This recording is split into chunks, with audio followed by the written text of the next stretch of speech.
If we say the best is yet to come, we really mean it.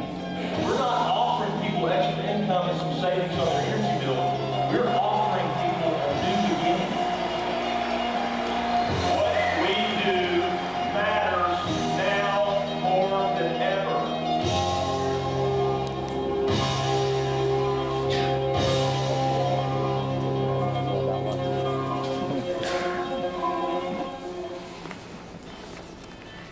Ladies and gentlemen, please give a warm welcome to National Consultant Hanan Oxenkamp.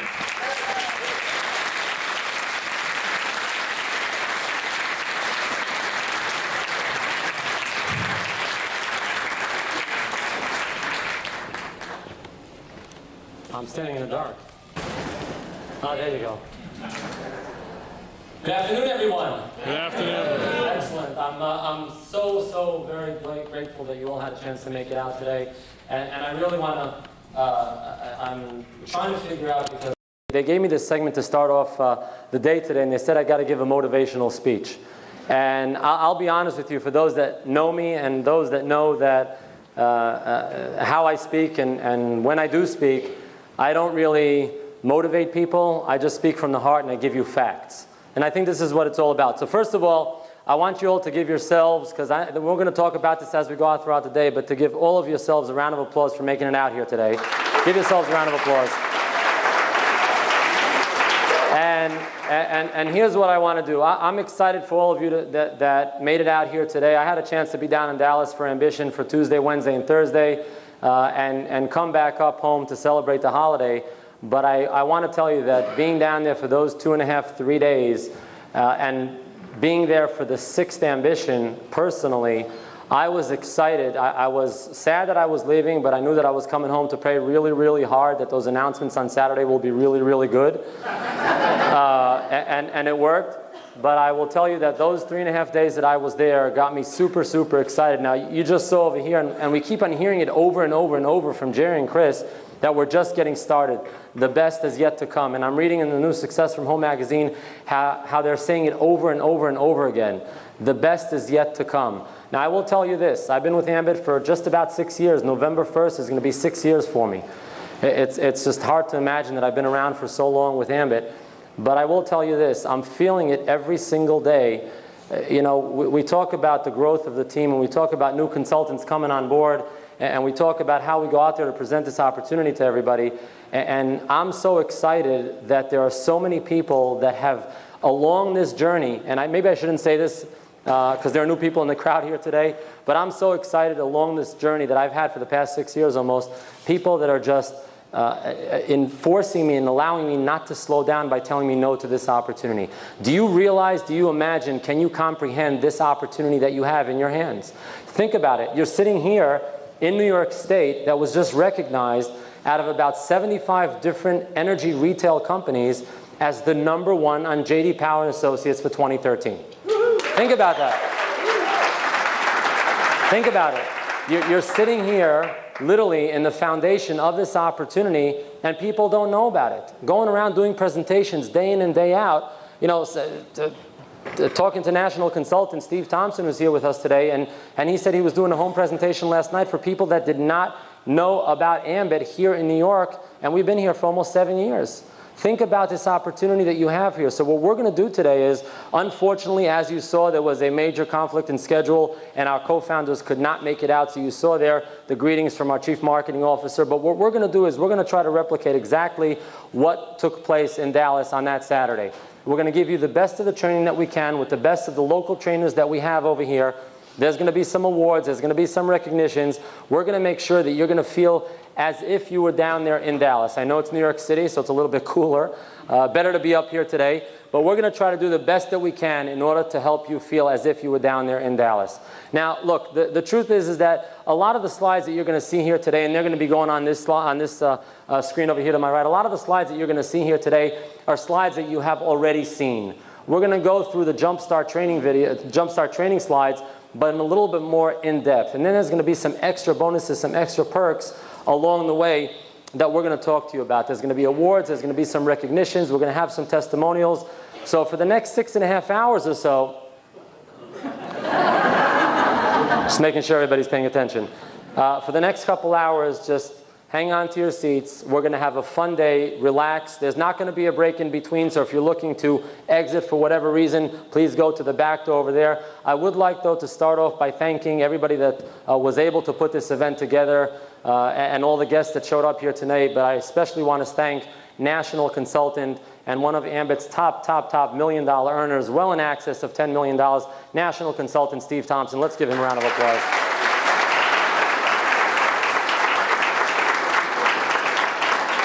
Now, the main thing that we always talk about when you start building your Ambit business is to try to figure out why you're doing this business. And I know a lot of people here, have in a way trying to dabble and figure out what the reason is why they're doing their Ambit business. And I'll be honest with you, when I was first introduced to Ambit, it kind of looked like a neat opportunity for me to go out there and build this business.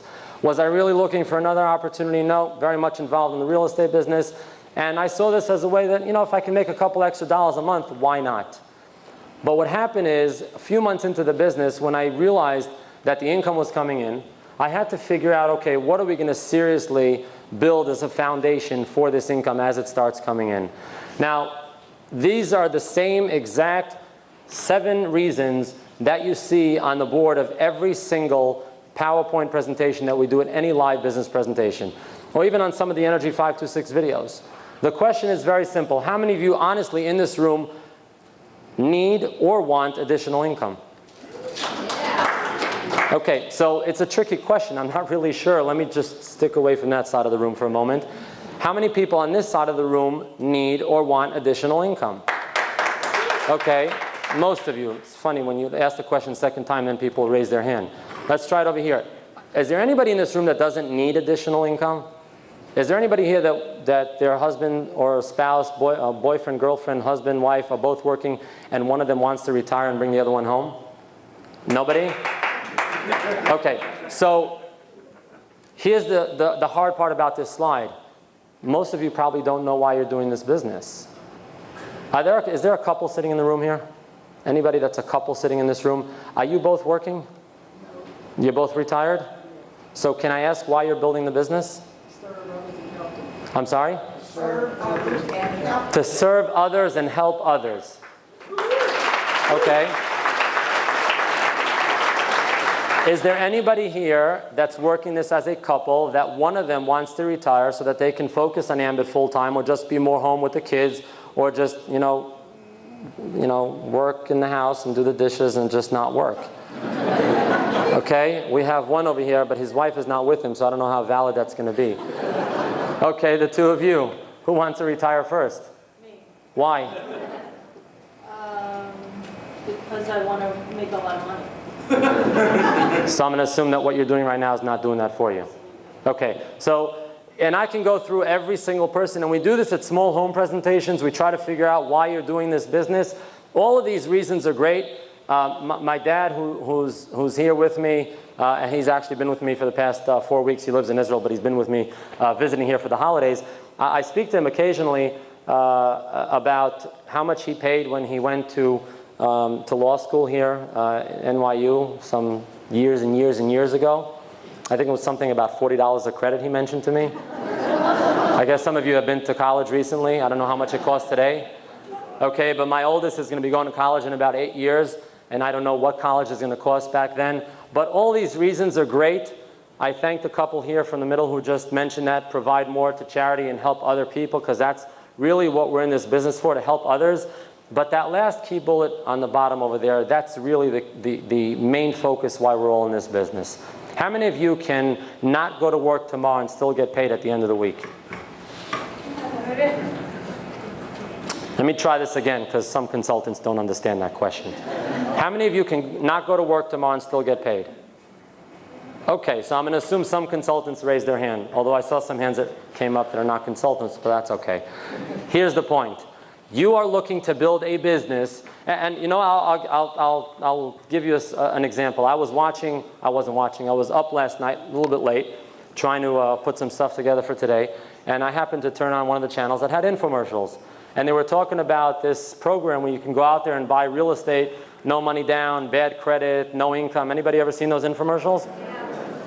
Wow, you guys have a lot of time in your hands. They don't come on TV until about 12 o'clock at night. But okay, and I was watching it, and they're talking about you can gain your financial freedom. You can buy real estate, and you can live off the rents. And you know, I mean, there's a lot of folks here that were in real estate, are in real estate. I mean, Shalom Lamb, can you buy real estate with no money down? Okay. Anybody here, has anybody ever bought real estate with no money down? One person. Okay, great. But you're an Ambit consultant. So obviously that financial freedom didn't work out, right? Oh, it is. Okay, great. But you just want more money. That's why you're here. Okay, and that's great. But the reality is this. Okay, when you understand the fundamentals and the basics of how we're building this business and what we're getting paid on, you will get to realize that this is true financial freedom. I mean, Steve is here because he wants to help other people achieve what he has achieved. Does he have to be here? I mean, maybe it's cooler here than it is in Austin, so maybe that's why you're here. You know, but other than that, understand this key bullet of gaining your financial freedom. I don't have to work my Ambit business anymore, but why shouldn't I when you have individuals in this room who are wearing a jacket that's a little bit nicer than Curious George's jacket? Okay? Still, some of you watch too much TV. Okay? So understand this business will work for you. Now, there's the other slide that usually follows this is the vision board. Now, I'm going to ask a question here, and I'd like an honest answer. How many of you truly have a vision board at home? Okay, so I can't really see much, but I'm going to assume about 25% of the people sitting in here, their hands went up. If you do not have a vision board, you're not going to succeed in this business. Let me tell you what this vision board is. It's simple. It's cutouts from magazines of stuff that you want to be able to accomplish, buy, or go on vacations, cars, homes, whatnot, only purely from Ambit's money that they're going to pay you. That's what the vision board is all about. So when we're done today, because we're going to be done early, about 8:30 tonight, go to your local. I can guide you here to a local Staples or a Michael's. Get yourself a whiteboard. Go out there. Go to the local store where they sell magazines. Buy yourself these magazines, Success magazines. Don't cut up the Success from Home magazine. Other Success magazines, travel magazines, car magazines. Okay? Buy whatever it is that you can for stuff that you want to be able to accomplish only with the income that you're going to build, that you're going to earn from building your Ambit business. Have this in front of you on a daily basis. Okay? Have it in, as I've told people in the past, in our bathroom. So when we wake up in the morning, right next to the mirror, it's there. In our bedroom, instead of a TV, the vision board is there. By the refrigerator. We took a picture of it. It's in our cell phones. Know why you're building your Ambit business. Once you've done that, then you can start to go out there and build your business effectively. If you do not know why you're building your Ambit business, it's not going to work for you. And I will be honest with you, when we figured out why we're building our Ambit business, that's when the income started coming in significantly. And we're talking about a comma on a weekly basis, okay? Everybody like that new comma club? How many people here are a member of a comma club? Okay, let me tell you what that is, just so that we can spice you up a little bit more. I know a lot of you are new consultants, so you're not really sure what it is, but those little tags that you got when you registered here today, that simply means that your residual income has a comma in it, okay? Not a dot, so it's not more than $100, okay? Some people said, is that 100 plus? Because I didn't get one. It's a comma. How many of you want to have a comma club? Want to be part of the comma club, okay? This is what we're going to teach you here today. So get excited. Take the notepads out of what you have in front of you. Take as many notes as you can. This is not being recorded, so we're going to test your memory at the end of the day. We're going to have fun. We're going to have giveaways. We're going to have door prizes. We're going to have recognition, awards. We're going to teach you a lot of stuff here today. Focus on it and go out there and build your Ambit business. What I'd like to do right now is to invite up to the front of the room our next speaker. Right? Am I on schedule, the next speaker, or is this a video? Okay, good. I can't see back there, but somebody said yes. Once you've figured out why you're building your Ambit business and you have it in a vision statement in front of you, okay, you have to go out there and now find your business partners. Okay, you can't build this business without having business partners. So in order to figure out how you're going to find those business partners, what do you have to do? Find business partners. Okay, I said that, but in order to find those business partners, what do you physically have to do? You have to make a list of names. So what I'd like to do is invite out to the front of the room an executive consultant. He's actually one of the executive consultants who helped my wife and I become national consultants. And he's been building this business day in and day out for about 3 years right now. And he's had, like everybody else, how many people here have had somewhat of an obstacle along the way? If good, that means that you're going to be successful. Because if you're not having obstacles, then there's no challenge here. And he's built a massive organization here in New York, in Illinois. He became an executive consultant and built it the right way. And we chose to have him talk about the list of names because he knows how to do it right. So locally here from Brooklyn, New York, please help me welcome executive consultant Aryeh Jacobs.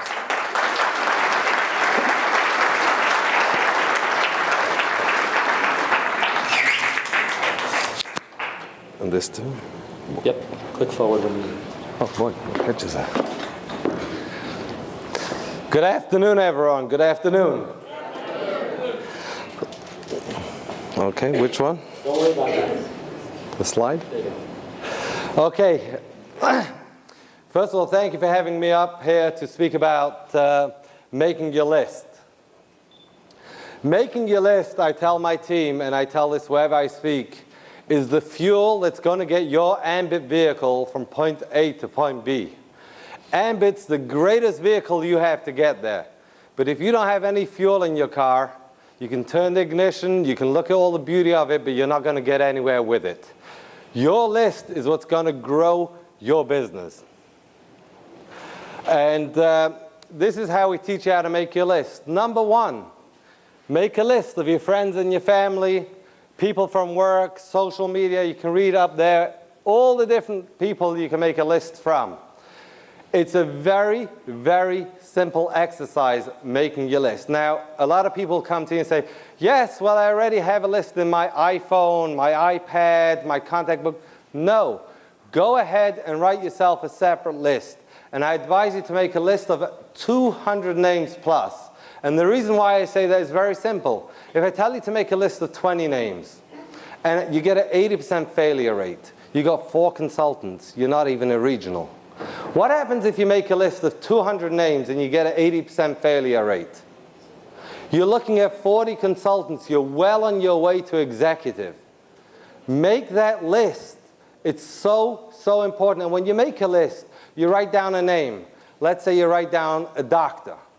Think about the secondary people too. And that's what the lists help you do. You go to the doctor. Great. Who takes the blood in the doctor's office? Who's the receptionist that welcomes me? And start thinking about other doctors. And by doing that and mentally allowing your brain to expand, you will be able to make a list. It's a wonderful, wonderful opportunity. And as you can see here, successful people, business people, make your list of everyone. As you grow your list, you'll go back to the person who sponsored you, your regional, and you'll learn how to sort through them and who to go through first and who to go through second. There's a system to that too. But the importance is to make a list and make a strong list. That's what's going to get you going, people. Look for the pearls. And the worst thing people do is they prejudge. I've seen this in my past 3.5 years working Ambit so many times. People just go ahead and they say, he's a doctor. He's a lawyer. I'm not going to even approach him. Wrong. Put him on your list. Maybe you want to approach him now. But you want to have everyone on your list. How are you going to feel if you walk into a meeting 6 months down the road and that doctor is sitting there in the room with 6 of his consultants growing the business? It's going to happen, and it has happened to people. So you may as well put these people on your list and learn how to approach them, as you'll learn down the road here. Write down Lottie, Dottie, and everyone.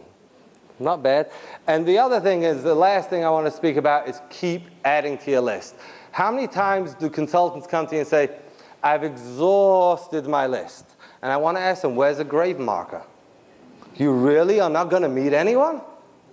You go to a restaurant, you don't have to sign them up on the spot, but have a conversation with the waiter. You fill up with gas in the same station. Speak to the person who's filling up the gas for you. Build a relationship with them. Every day, add 2 people to your list. That's it. That's 600 new names on an annual basis. Unless you're dead, you won't be able to then add a list. But if you're alive, we can all do it, my friends. So do yourself a favor, put the fuel in your car, build yourself a great list, and I welcome you back next year as seniors, executives, and nationals. Thank you.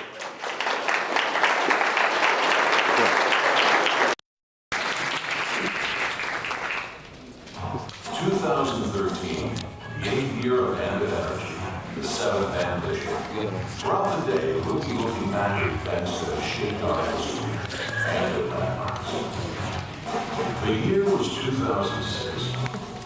Potbelly Sandwich Shops had grown to over 100 stores and was named by Inc. magazine as one of America's fastest growing private companies. Ambit Energy was started over 2 Potbelly turkey sandwiches by Jerry Thompson Jr. and Chris Chance. Ambit was soon to join that list.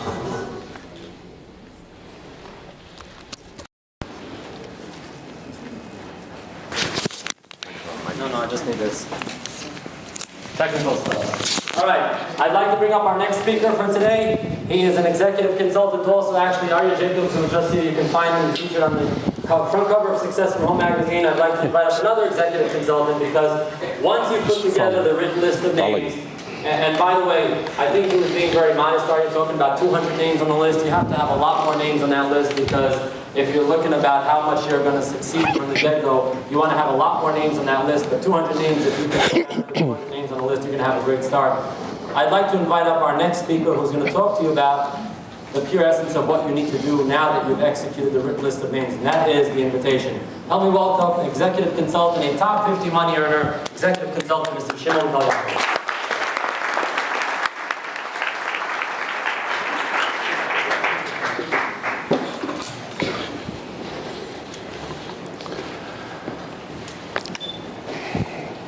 How you guys doing? Great. Oh, guys, better. How you guys doing? Great. Excellent. I am so excited to be here. Like Hanan, I went to the Ambition in Dallas, was there for 1 or 2 days, and just what we got out of that was incredible. And to hear that they did a remake over here in Queens, just very, very excited. Guys, give Ambit a hand for doing that. Last night, wow. Okay. Last night I received a very interesting email I just want to quickly share with you. And the email said, 10 years ago, we had Steve Jobs, Bob Hope, and Johnny Cash. Today, we have no Jobs, no Hope, and no Cash. And I said, wow, we are so lucky to be part of Ambit in such a time. So I just wanted to share that with you. I thought it was very, very funny. So I am here to share with you what I think, and not just me, probably every leader you speak to will tell you that the most important skill for you to master and to learn and to internalize and to master is the invitation. And what I'm going to tell you is that one of the biggest mistakes that I see so many people make, and you know, you're not going to hear anything new today, but sometimes there are some people that need to hear something literally, maybe even hundreds of times before it starts to penetrate. So we're going to say things that you heard, but you're not internalizing and you're not putting into practice. But the mistake I see a lot of people make is that they focus too much on signing people up. How many of you in this room are guilty of that? You want to go out there and sign people up. Guys, it's not about signing people up. It's about getting people to take a look at the opportunity, to inviting the proper way. Whether they sign up or not, you should totally detach yourself from that. So what I want to share with you are some invitations that have really, really worked for me and for our team and everyone else I share this with. And I've learned this through many different people. So we have, of course, the great strategy that Ambit suggests on the next slide over here. Okay, so this is the invitation funnel, and we're going to get to that in just a moment here, but let's just go to the next slide for a moment. So how many of you are familiar with the 3 famous questions? Okay, how many people do you know that use electricity or natural gas? Okay, everybody, exactly. The next question is, how many of those people do you think would rather pay less or get it for free? Again, the answer is? Everybody. Okay, and finally, the last question, how would you like to earn residual income by sharing that with people? And usually people say, sure, why not? But you know what? This is New York. And New York people are a little bit what? Skeptical. We've heard that. Oh, is this the energy deal? Oh, is this Ambit? And all about that. So guys, sometimes giving too much information is not a good thing. And for some people, even this invitation, as good as it is, it's a little bit too much information. So I'm going to share with you a few scripts that are proven to work for many people that I know and works for myself. So, and it all depends if you're approaching somebody that you know or somebody that you just met at the cold market. So let me just start with someone that you know. So you could call up a friend or a relative or an acquaintance and just let them know that you recently got involved with a business opportunity. And be very excited when you do that. And you could tell them that, and you could tell them your reason of why you started. This is very powerful. You know, like many people know that one of my dreams is to buy a very large house in Jerusalem. So I can tell them, you know, John, I just started a business because I'm very passionate about buying a property in Jerusalem. And I started my own business, and I'm very excited about it. And I'm looking for a few people that I could work with, some sharp people, some motivated, ambitious people. Now, John, I really don't know if this is something that you personally will be interested in or not. I really have no idea. All I can tell you that it's a huge moneymaker, it's a gold mine. I was just wondering if you're open to just take a look at it. You guys got that? Did I talk about energy? Did I? No. Did I say ambit? Did I give him any details? You see, guys, the more you give information to the person, the more they have reason to not even want to take a look at it. And your main focus, your absolute main focus should be for them just to take a look. Because a lot of people, do you guys ever get, when somehow it comes out energy, oh, is this ambit? Oh, I'm not interested. You guys ever got that? I'm sorry? Yeah. So guys, let me give you some different reactions that you could say when someone says, oh, is this ambit? In a negative way. Here's something that I know has worked for myself and for other people in the team. So when they say, is this ambit? And then right away you say, oh, you heard about it? Isn't it incredible? You know, you give them an interruption. And I'm like, wow, what do you know about it? Did you know that they were the fastest growing company in America? No. Yeah, did you know they were started by the family that started 7-Eleven? No. Oh, so what do you know about it? Did you ever get presented to by an executive consultant? No. Did you ever even see a presentation? What's the answer usually you say? No. What exactly do you know about it? Oh, I don't know. I had a friend who did it. It didn't work out for him. Like, do you usually base your decisions on the success or failures of your friends? Write that down, guys. Do you usually base your decisions on the success or failures of your friends? Oh, I'm not interested. Oh, I'm sorry. I think we have a little misunderstanding here. I'm not asking you to get started. That's your business if you want to do that or not. I'm just asking you to take a look at it. Because how could you say no to something you really don't know anything about? Does that make sense? Yeah. Guys, so remember, the key is when you're doing the invitation and you're dealing with negative people, like unfortunately there are so many in New York, the key is never go head on. Never go, what do you mean this doesn't work? What do you mean it's not real? What do you mean it's not legit? Never say the stuff like that. You know, here's another very powerful question you could ask somebody when they being a little bit more difficult with you, when you're trying to invite them. You could ask them, when they say something negative, you say, let me ask you something, Bill. What you just said, is this your opinion, or you're basing this on a fact? Guys, and remember, when you ask a question, the first person who talks after that question is asked loses. So you just stare them in the eye, say, Bill, is this your opinion, or are you basing this on a fact? Nothing to say. Say, why don't we sit down, Bill, take a look at this presentation, and then you could say no. Doesn't that make a lot more sense to say no to something after you take a look at it? So it's very, very important that when someone tells you things like, I'm not interested, it's not for me, and say, I'm so sorry, I think we have a little misunderstanding here. Again, I'm not asking you to get started. That's your decision to make in life. I'm just asking you to take a look at it, understand it, get your questions answered, and then, Bill, do whatever you like. Bill, is that fair enough? Guys, are you with me? Yes. Can we do that? It's, instead of being so, what do you mean it's a scam? And it's funny because most people who say that, they're broke. Why are we taking, why are they even saying anything like that? Because they don't even know what they're talking about. So can we go back to the slide before that, please? One more back. One more back, please. Thank you. Okay. So, of course, like Aryeh said, so important to make that list. And I once asked a consultant of mine in our team. I said, let me ask you something. If you had a neighbor who was some 85-year-old grandma sitting on her porch, always knitting and stuff like that, would you approach her about the business? An 85-year-old grandma, why would I? Well, let me tell you what kind of massive mistake you would make. You approach the grandma. You say, hi, Grandma, how's everything? Good, good, good. Let me ask you, Grandma, I just started a business, and I'm very, very excited about it. And I was just wondering, you're a very nice person. I'm sure you know a lot of people. Who do you know who's a money-motivated, entrepreneur-minded type of a person? Oh, Sonny boy, I actually have a grandson. His name is Shimon Kol Yaakov. Here's his number. You should give him a call. And guys, you will be retired today. You see what a big mistake some people make in prejudging?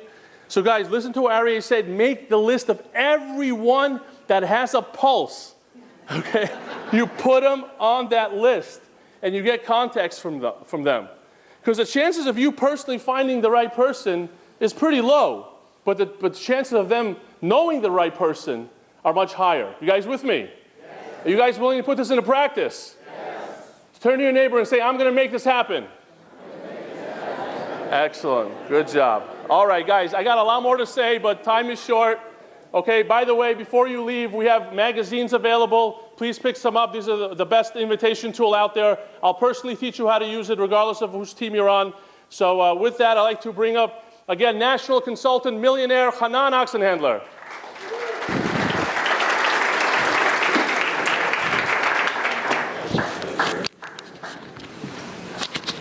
All right, let's give Shimon a round of applause, guys. Excellent job. It's funny, he came up to me and he said, can I teach the New York version of the invitation? You know, 85-year-old grandmother, I mean, that's you know, with a pulse. I mean, that's really the way to go about it. I don't know if I can, any EMTs in the room? Medics, anybody in the medical profession? Yeah, so I want to, you know, we joke about it occasionally. I shouldn't joke about it, but, you know, when we get called out for anybody that's having heart palpitations or feeling sick or any one of those, we first ask them to see their electric or gas bill before we treat them.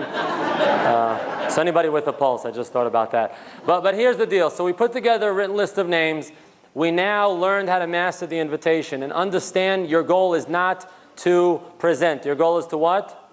Invite. Don't confuse the invitation with the presentation. Once you've invited them to take a look at something, as Shimon said, you're excited about something, you want them to take a look at something, I'm going to focus on really 4 or 5 different methods that you have in order to present this opportunity. Okay? The simple way to present this opportunity is literally, let's go, I can't click here, just forward it one more. Okay? Once we've done that, we have our we have the prospects, we have the invitation. We now got to start shoving them even further into the funnel to figure out if they're a yes, a no, or a maybe. Once we've invited them, we now have to invite them to something. We have to show them the presentation. In what way? Well, there's a few ways. Here's the bottom line, okay? This is supposed to click but not go forward. It's supposed to give them a signal and give them a light. Oh, here we go. Okay, thanks, Krista. Why Ambit works in the Energy 526. By the way, show of hands, how many people are aware that there is a new Energy 526 and why Ambit works? Good, excellent. Do you like that one better? Okay, good. Thank you, corporate staff. Here's the deal. It is the most effective way to duplicate a system without having to be in it that much. You just have to have people go to your website, simply to take a look at the presentation. Now, why Ambit works, Energy 526, it's 2 different types of presentations. One of them is a little bit more personal. You're sitting down with this guy who's supposedly in front of you in a restaurant, and he's explaining to you a little bit about the presentation, the information about the presentation, and then he's going to have you watch the presentation fully through. The Energy 526 is similar to what we had before, just walking segment by segment, okay? This is the best way to duplicate the business. Just simply have people go to the website. Well, somebody said to me, well, now that I started to invite people, what do I have them do? Well, have them go to the website. It's on the World Wide Web. You know, there are consultants in this room here, and you'll have a chance to meet them a little bit later, hear from them, that literally are building this business overseas, 6,000 miles across the Atlantic, building it from Israel. There are consultants that are building it from markets that we don't have live presentations. Okay, the best and most effective way is the Why Ambit Works in the Energy 526. Success from Home magazine. How many of you have at least 2 or 3 packs of the new Success from Home magazine in your house? Okay, so I identified probably about 15 hands of a crowd of probably about 350, 400 that went up. So as Shimon said, There are tons and tons of packs of magazines outside. Do not leave without the Success from Home magazine. Let me tell you, and Shimon mentioned that briefly, this is a one-stop shop for the presentation. Everything is in here. All the information they need to know about Ambit, our co-founders, testimonials, but the DVD that's inside over here is exactly that, Energy 526 or the Why Ambit Works. It's all in here. Everything is available for you to just simply come out to Bob and say, Bob, listen, have you ever heard of Success from Home magazine? Well, yes, no, maybe. It's a nationally circulated magazine. And it just so happens to be featuring this company called Ambit Energy. Now, there might be somebody, it's a little bit difficult, and I don't usually like to talk about the cover that I happen to be on because I can't say, hey, Bob, look, this is me. Can you take it home and read about me? It doesn't really work like that. So if you are working with somebody who's on this cover, say, look, by the way, this is one of my business partners here. His name is Shalom Lamb or Eli or Dan or Ari Langle, Mali Langle, whoever they might be that you're using, because there's a lot of custom covers. There's 2 of them that are being sold outside over there. Tell them that you're working with them, and there's some information over here that you want them to look over and give you their opinion on it. Okay? That excites somebody. When you tell somebody, I value your opinion and I want you to tell me what you think about this, I don't care if this person has been sitting at home unemployed for the past 6 months. When you tell him that you value his opinion, he's going to get excited. He's going to say, wow, you know, maybe somebody does see some hope in me, you know? And you can't prejudge, so obviously he's going to be on your list. But have them take this home. Have them look over the DVD. Tell them that you need it back in about 2 days from now. If you're giving it to them today on a Sunday, tell them I need it back on Tuesday. I only have 1 copy. It's a little tricky, and I'll tell you, a consultant of mine came to give one of his guests at a presentation we had about 4 or 5 weeks ago in New Jersey. And he said, I only have 1 of these copies, and I'd like to give it to you. Come with me to my car. He took him to his car. He opened up his trunk, and there was... Make sure that you have it in your bag, and don't take it to your car. Tell him I only have 1 copy, and there's 3 cases of magazines in your car. It was weird, but I was there. I was able to swing it around. I said, no, that's the old one. This is the new one, and whatever. Yeah, some of you have done that before, I see. But everything is in here. It has the whole Ambit story. It tells you everything that you need to know. But the stories that are in here, you need as a consultant, whether you're in the magazine or not, whether somebody that you know is in the magazine or not, you need to read this front to back cover. Every single article that's in here, it's talking. You have, besides John Maxwell and a bunch of other stuff, you have Jerry and Chris talking about the history of Ambit and everything that's in there. This is the one-stop shop. You have to have pallets of these. Some of us have pallets in our house, but you have to have literally cases of these in your car. Put them in your wife's car. Put them in your kid's knapsack. They go with my kids to school.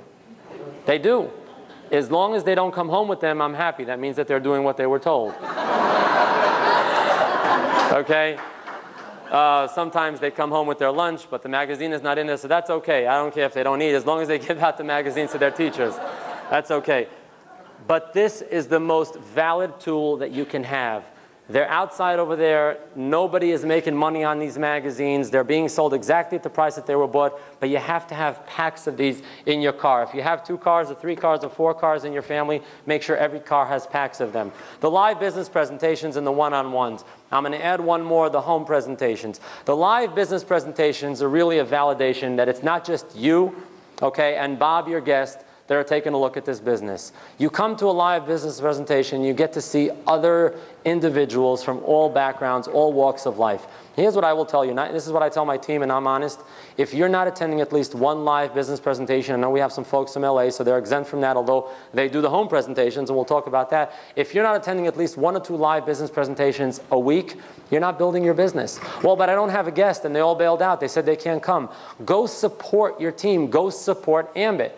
This is not about teams. This is about one team, and it's called Team Ambit. Get to those live business presentations. There's going to be, in this room, tomorrow night at 7:30 p.m., national consultant Steve Thompson, myself, and a bunch of other local speakers. We're going to be having a live business presentation here in this room tomorrow night. How many of you are coming back with guests tomorrow? Okay. Where do all of you in the back live? How many of you live more than 50 miles away from here? Good, that means you're all going to come here tomorrow with guests. How many people drove more than 100 miles to be here today? 200 miles, I'm not talking about flight. 200 miles? 300 miles? 400 miles? 350 miles? How much? 1,000 from Missouri. You drove 1,000 miles from Missouri.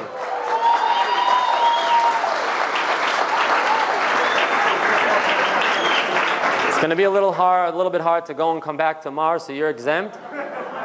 But you're going to be with us tomorrow night? Okay, well, you can invite some of your guests, and Steve and I will be happy to take care of them. The bottom line is this: if you're not attending live business presentations and they are taking place within that driving distance of your area, I mean, people don't show up to live business presentations because they don't have people showing up or because it's too far from their house. I mean, I remember Steve Thompson coming up here when New York first opened up. He was here every other week. And what is it, 1,800 miles down to Austin? He didn't drive, with all the respect to you, okay? He was driving a lot. Now it's flying, now it's yachting, whatever it is that you do to get up here. But the bottom line is, live business presentations is the ultimate validation for the presentation. The one-on-ones, I want to focus on that really quick. The one-on-one business presentations does not mean that you sit down and go through a flip chart with your potential consultant. You don't explain to them the business. You don't click on it. You have the DVD or the Energy 526 or the Why Ambit Works, and you plug and you play. Because that person sitting next to you is going to say, look, I don't have a half an hour to sit down with 2 or 3 people a day like you're telling me to try to explain this to them. But I can send somebody to the video. I can send somebody to press play and watch the DVD. That's the one-on-one. It's not going through a flip chart, because then that person thinks that they have to learn how to explain that business presentation. Are you all understanding what I'm saying? Yes. You cannot build a business that's not duplicatable. Now, you can have an attest to that, because if you speak to a lot of the executive consultants here, they'll tell you, and I will also, that we made those mistakes. You cannot build leadership if you're not going to build a duplicatable business. And the other one, the last one I'm going to talk about, is the in-home presentations. How many of you have ever been to an in-home presentation? Anybody who's been to an in-home presentation that's been in the business for less than a month? Less than a month? Okay. That's tricky because you're part of my team, but I'll just ask you out of curiosity. What was good for you to be at a in-home presentation? I felt it was very comfortable with people together. It was homey. They were already friends. They built a rapport right away. And I'm going back to the one on Wednesday. Okay, you understand? So those are the business presentations that, like she said, it feels more homier. You get to really be around the group of people. You don't feel awkward. But once you start building those in-home presentations, that's when you start branching out to the live business presentations. Always make sure to let the folks know, and I'll give you an example. Executive consultant Shalom and Tina Lamb, they did this perfect. At their Hack and Sack presentation that they hosted in New Jersey, they had little business cards. Can I give out that secret? Okay. Little business cards. That on this business card, it's a folded business card on 2 sides. One side lists the address of the business presentation, and the other side gives you directions to where the presentation is taking place. So when people leave that presentation, they can give it to somebody else, and they know when the next presentation is going on. Do that at the home presentations also. Let people know where they can go to, because there might not be a home presentation next week. Maybe the person who's hosting the home presentation, doesn't want to cook up. Let me make sure to mention this, 10 seconds and I'm done. When you're having a home presentation, please do not serve up a buffet. Don't cook up dinner. Don't prepare, an a la carte type of meal. All you simply want to do is, you don't have to serve water, because, you can serve a little bit more, maybe soda, something like that. But don't cook up a whole load of food, because then people are going to say, well, I can't afford this. I can't do this. I can't have people coming into my house every week and put together these kind of dinners. I have no time. I'm at work and all that. So, serve some water, get maybe some light soda, some crackers or stuff like that. Also, don't get crackers that get the speakers to choke up on. Okay, but the bottom line is, build those home presentations, leak them out towards the live business presentations, get the validations, and get out to those live business presentations. If you're not here tomorrow, and a lot of you raised your hands that you're 50 miles away, if you live out of state, it's hard for you to come back, we will work with your guests. Just make those calls and invite them here to come with us tomorrow. Everybody's good on that? Excellent. I appreciate that. So now what I'd like to do is bring up our next speaker. He too is an executive consultant. He actually went from marketing consultant to executive consultant in 9 months. Promoted rapidly up the marketing plan.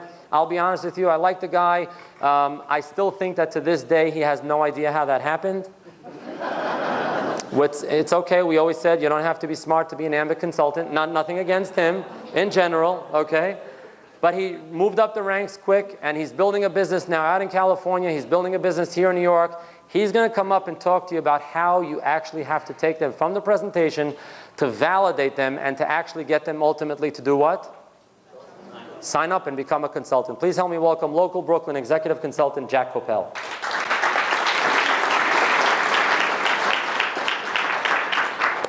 Here you go. You click it for me?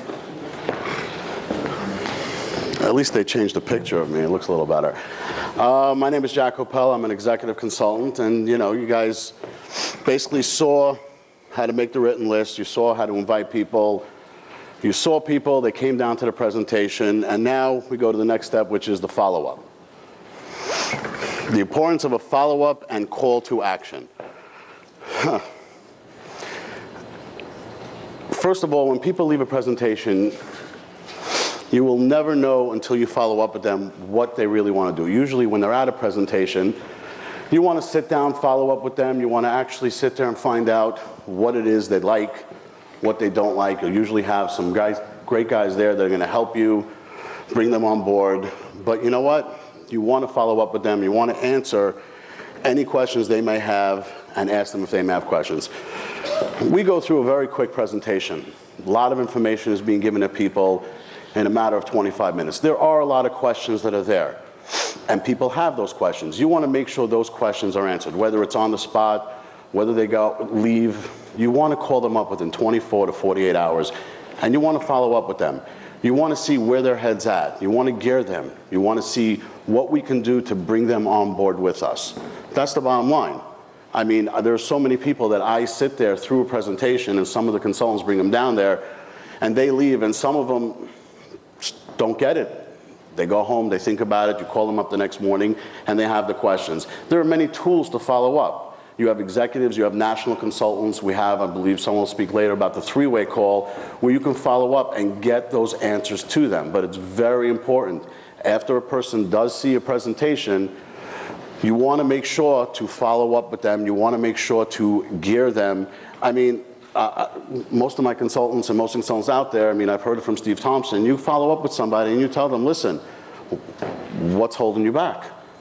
If you have someone that's going to do 90 to 95% of the work and all you have to do is put in 5% effort, and you see after a few months, a few $1,000s come in, you're going to want to put in more effort.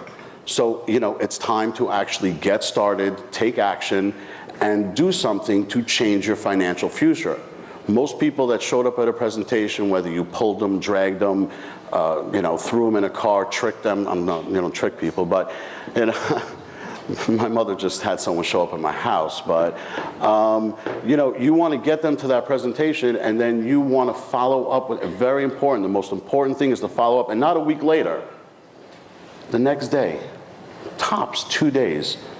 You go there, you follow up with them, and you ask them what you can answer and what you can do to help them start their business, build their business. I can tell you and I can attest to you that most people that have been followed up within 24 to 48 hours have come on board and have been extremely successful. And the ones that have been waiting 3, 4, 5 days before you followed up with them, most of them, you'll have to bring them back down to a presentation. But the follow-up calls are very, very important. Is there another slide? Okay. And you know what? There's a call to action. Have them tell you yes or no. If they say yes, hey, sign them up right there. Get an iPad out, get the consultant application out, sign them up on the spot, sit down with them, have them make a list right then and there of the people they want to call that want to be your customers, get their first few customers in, and get them their first check right then and there. And if they say no, ask them to be a customer, and then get back to them in 2-3 months and ask them to be a consultant. Or when you get them to be a customer, tell them, hey, you can also get the free energy. Go out there and get a few customers, and you can actually get the free energy. And when they go out and get those first few customers, say, hey, you could also make residual income. You know, some people, I find, don't get the presentation in one shot. But I try to spoon feed them and tell them, okay, you don't want to be a consultant, let's go out and let's make you a customer, let's get a few customers. Okay, now you have a few customers, now you can actually make residual income off these customers. If you join, gather a few more, you can get free energy. Very important, free energy, because that is the basis, because even if someone forgets about the business, they're still getting that monthly reimbursement check from Ambit Energy every single month. And that's very important. I think that's all I have to say, but I was just given these slides right when I walked in. I have actually never seen these slides, by the way, but okay. But again, you got a call to action. You've got to take, I've read so many people that if you sit there and wait for opportunity to knock on your door, it's not going to happen unless you have a mom like mine who knocked on my door and said, you need to look at this. But most people, opportunity does not knock on your door. You need to go out there and you need to take action in order to become successful. And I can promise you, if you plug into that system, you will see results. Have a good night.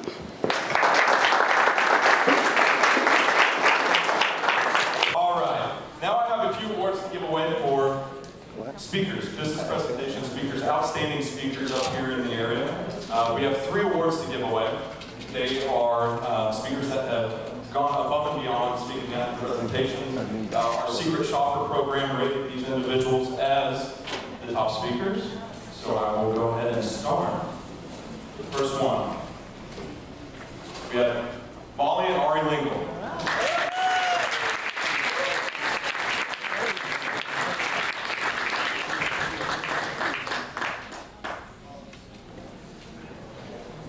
Molly's outside.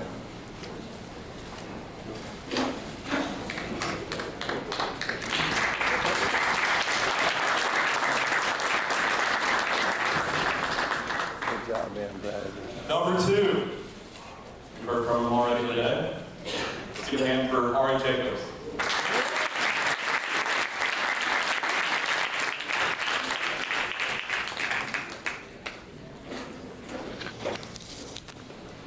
Thank you.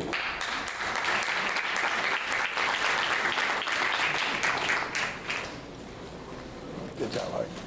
And last but certainly not least, last speaker award goes to Sloan Lammer.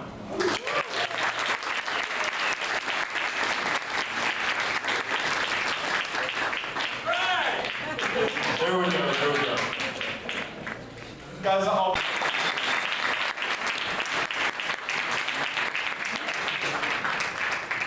Oh, a clicker too. It's always the high point in a guy's life when he gets to run the remote control.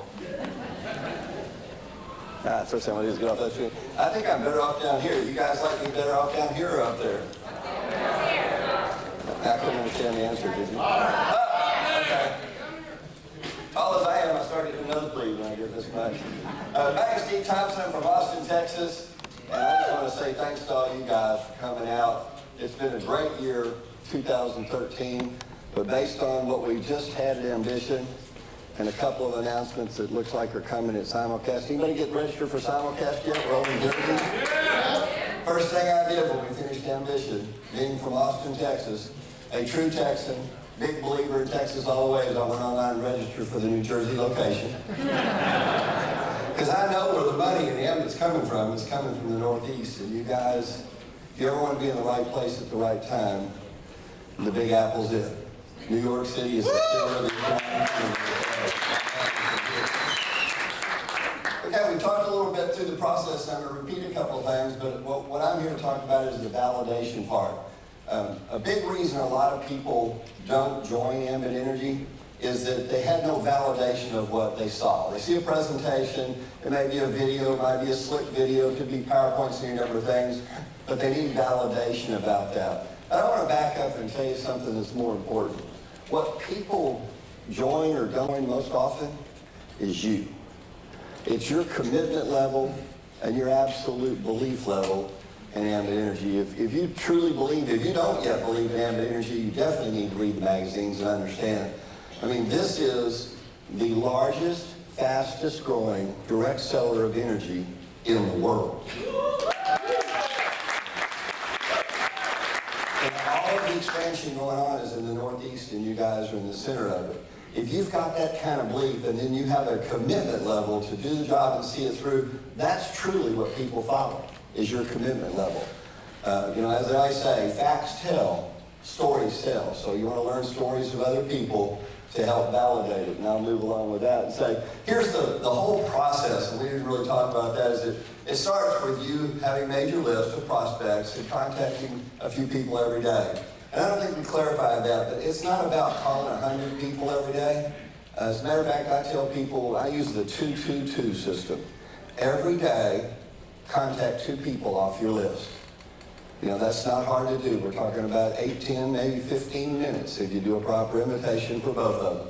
And again, just like your earlier speaker said, it's not about what they say, yes or no. It's just about you delivering the invitation because you're selling them on giving you 30 minutes of time, not energy. You're not doing that yet. And then that's 2. The second 2 is to follow up with 2 of the prospects you've called in the past. Now, if you've been calling 2 people a day, 5 days a week, in a couple weeks you got 20 people to follow up. What's so powerful about only calling 2 for follow-up is that will help you focus on calling the most important 2, the 2 that need the information the most. Because the tendency we all have is to follow up with the same 4 or 5 people for months. You keep calling back to your cousin, your brother, the friends you work with, you keep calling the same people, and you need to be more focused on who you see. Follow up with 2, and then try and meet 2 new people every day. Don't sell them Ambit, don't even talk to them about Ambit. Just meet 2 new people and add them to your list. You need to get to know them for at least a month and correspond with them about other things. And that's where you want to get into things like form, learn to talk about family, occupation, recreation, and money. Learn enough about someone that they can be added to your list, and now they're eligible to be that first 2 that you're contacting later on. So if you're doing that with your prospects, it's all about leading them to the invitation, the presentation, and Anand is dead on with that, but I got to tell you, no one has ever built a big, large, fast-growing organization in network marketing without big live presentations. So if you're like I was 20 years ago when I thought I didn't need this, it's funny, when I first joined network marketing, I looked at it and I said, it's interesting, I'll do it, but there's 3 things I will never do. Number 1, I'm never going to any of those big meetings. That was my first lie. Then I said, the second thing is, if you ever do get me to one of those meetings, I'm not going to bring my friends to them. Well, that's the exact opposite. And then my biggest lie I told is I said, and if you ever get me to go to those meetings, you will definitely never get me to stand up and speak.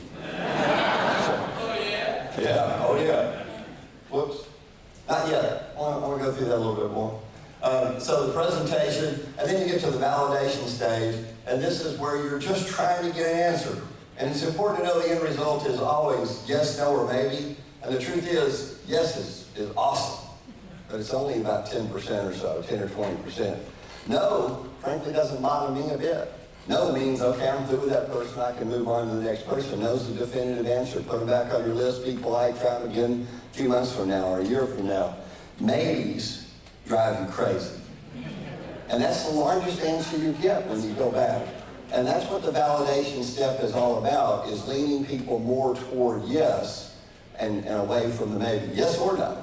Because again, it's important, that when I tell people no doesn't bother me, they think, that doesn't ring true with you. But I got to tell you, what changed my career and took me from being a 6-figure income earner to a 7-figure income earner, I quit spending too much time with the wrong people. That's what most of us do. We're spending so much time trying to convince a no instead of just looking for more yeses. So you really just want to get the answers and thank you. Now we can move forward. So your first step in contacting somebody is always their first step in training. So it's important to remember that concept. However you invite people to look at a presentation is most likely how they're going to invite others. So make sure you're not calling, I'll tell you the bad things. Make sure you're not calling somebody and having a 10, 15-minute conversation about the family and the kids and jobs and things and sports, and then get around to it. A proper invitation should never take more than 3 or 4 minutes. If you hadn't talked to somebody in 5 years, it ought to start with, hey, Shalom, this is Steve. Sorry we hadn't talked in almost 5 years, and we got to catch up sometime, but this is a business call. You got a minute? I mean, that's the way I start mine off, and you'll say, sure, go ahead. I'm sorry I hadn't called you too. I say, great. Well, and I'll go into my invitation right there and keep it down brief. Because if you're teaching people by showing them very long-winded presentations, they're going to try and copy that, and mostly it just bores people out of the business and they're gone. So that's what they're looking at. They're going to look at where you bring them to the presentation. So that was why it's so important earlier. We said, don't show people a flip chart or don't walk through a PowerPoint presentation one-on-one, because that makes it about you or skill level instead of about the system. What I mean, what's important is you may be gifted as a speaker, a salesperson, But people don't duplicate. Systems do. So that's why it's important that when I went to the home meeting last night, and a couple of those folks are here, I really applaud them. What was exciting is I was there was an executive consultant there, and a couple senior consultants there. The presentation was done by the 526 video. We all watched the video together because you're teaching your new prospect, who's going to be your new consulting help, that hey, anybody can do this. All I got to do is push play. So important to follow that through. And then merely answer questions at the end of it, and that's what I'll talk about the most. Now, the less you say, the higher your pay. Really important to know, the whole business presentation ends with an attempt for your prospect to drag you into the valley of death. Now, we call it that because it's much like, I can't remember which speaker it was earlier said it, but whoever's asking the questions is in charge of the conversation.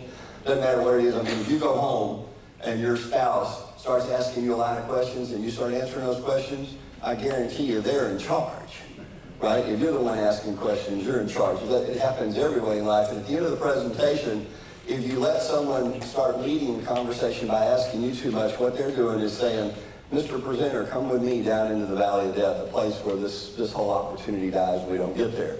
What I'm going to talk about, and what some of the rest of the day is going to talk about, are bridges over that valley of death. They're bridges that can take you there. The most powerful bridge there is that you can have with you by yourself is that magazine, that Success from Home magazine. When someone starts asking questions, instead of answering their questions, falling prey to that, you get out the magazine and start flipping through and showing stories about that. That's a bridge to get them to a presentation or a bridge to get them to the next step. And of course, the most important thing we're going to talk about in a little while this afternoon, the single biggest tool for success in all network marketing and big time in Ambit is a three-way call. And I won't make you raise your hands, but I doubt that half the people in this room have ever made a three-way call. But if you're right now a senior consultant, executive, or national, I will ask you to raise your hand. If you're senior or above, have you done a three-way call in the last week? What you're probably seeing right now is the hands of definitely all the executives have their hands up, and most of the seniors. And I just share that with you because it's a clue. It's the most powerful tool. You get a third-party expert to step in and validate the whole presentation and attempt to help close your prospect into the business, bring your prospect in. It has a closing ratio of over 70% of people that get on a three-way call end up in the business. And the good news is the other 30% get off your list in a hurry. So you're done. You're not wasting time with it anymore. And the neatest thing about it, it's free. It's the only powerful tool we have that's absolutely free. And I'll get off my soapbox in a second, but it just kills me that more people don't do it. I do a lot of three-way calls, sometimes 8, 10, 15 a day. But what's sad almost is that the majority of the calls I do are with executive or national consultants. They know enough to do it, they're already successful. If you're an MC, RC, SC, don't reach out to your NC, because sometimes we're hard to get a hold of. But all your expert has to be is someone that's been in the business a little longer than you, and that your person doesn't know. So we'll get into that stuff and show you specifically how. But know that that's the most powerful validation, dude. So, the less you say, the more money you're going to make, and never confuse the invitation with the presentation. Everyone does. Everyone has. I have. I still mess up every once in a while. Because when that prospect starts, you say you want them to come take a look at a way to make some extra money, and they say, tell them a little bit about it. You're so scared of losing them that you switch and say, well, it's a company called Ambit Energy out of Dallas, Texas. Jerry Thompson, the 7-Eleven family members. You sponsor somebody, I'm going to get free customers, get $100 right now. After 2 customers, you get another $200, and he only runs October. And they're gone. It's all about watching the video. The presentation takes 20 minutes. They say, what's it about? It's about 20 minutes. Well, you need to tell me something about it, or I'm not going to take the 20 minutes to watch it. I'm going to say, well, since you can't know what you do not know, and right now you do not know, are you intending to stay that way? Because if you and I are friends, let me tell you, I will never beg you to join Ambit Energy. I'm not going to bug you to join Ambit. But if you won't at least give me 20 minutes and watch the video, I'm going to bug you forever. If you want to watch it now or wait till later. I mean, it's real important to to go write that. And don't confuse it, because once you start into the presentation, even if you end up successful in signing that person up, the likelihood of them duplicating is slim because they can't do what you just did. So it's really important to keep those separate along the way. Oh, that was so quick back there. I just thought about the screen changing and it changed. Follow up your prospect. Now this is the biggest one for me. In person, after they watch your video or whatever it might be, and this is pretty much my script. I'm going to give you 2 of them I use on it. Did that make sense to you? Right after they see the presentation, you just turn to them and say, did that make sense to you? Very important to add the "to you" on the end. Because if you just say, did that make sense, you're bringing about doubt. You know it made sense. We're all making tons of money. It makes sense. Did it make sense to you? And there's very little they can say to that except mostly they'll say yes. Sometimes they'll say yes, but, and that's when they're going to go into their question or objection. That's perfect. That's where you want them to go. If you say, does that make sense to you? And they say yes. Does that mean you're ready to get started? And then pause. There's another sentence to that. Pause and say, or do you need some more information? Because only giving them those 2 choices. When you've seen Ambit, you're either ready to join, that's a favorite, or you need some more information. I don't have room in my presentation for them to say, nope, didn't make sense, I'm gone. So really important to do that. Give them a choice. And I'm not sure what's coming up here. Obviously they say yes. And this may sound funny, but I have seen, I'll back up to the last screen in my mind, you don't need to change it. I've been in presentations with 200, 300, 400 people. Somebody worked 3 weeks begging and berating and promising and buying dinner for their friend to finally get them to come to the presentation. And when it's over, they get up and walk out. And that's it. They never got to this step at all. They never asked them to join, asked them for a decision. Obviously when people say, we need to back up on screen. There we go. Did that make sense to you? The other way I do it, and this is my personal, is I will turn 100% of the time and I'll say, if I just showed it to Shalom, I'm going to say, Shalom, what did you see that you liked the best? First time you saw him, what did you see you liked the best? Residual income. Man, I am with you. Agree with you. 100% agree. The chance to do the work once and get paid over and over, that is why I'm here. Man, we're together. So we'll get that together and say, what else did you see you like? No risk. There's no risk in it. I mean, you're selling people a cheaper way to get electricity and natural gas. It's not like it's going to change anything bad in their life, and it's only $400 to start a business. So, man, I'm with you with no risk and residual income. Is there anything else that you saw you really liked? Everybody uses it. Man, everybody uses it. There's no risk. It's residual income. What I did is I got him to, he's my prospect. I got him to tell me 3 reasons Ambit's great. Now, who is he to say no? He just did the sale, not me. I say, then here's the most important question. It's not on the screen. Write it down. With you and I doing this together, and me doing most of the work when we first get started, is there any reason not to start right now? And that's when people usually would just say, no, let's do it. Or they'll bring up their real question. They'll bring up their real objection, and we'll cover that in just a moment. But I'll repeat that. Okay, first off, the question is, well, what did you like best? What else did you see that you really liked? What else did you see that you liked? What's amazing is I've sat personally with a prospect before, and I swear they were dozing off during the presentation. And at the end, you say, what did you see you liked best? They're like, I like the money. I mean, we're Americans. We take tests. They're going to come up with something. And they'll come up with answers. And as long as you agree with them, you've become a team toward that success. And then the closing statement is, with you and I doing this together, and me doing most of the work when we first get started, is there any reason that you wouldn't get started right now?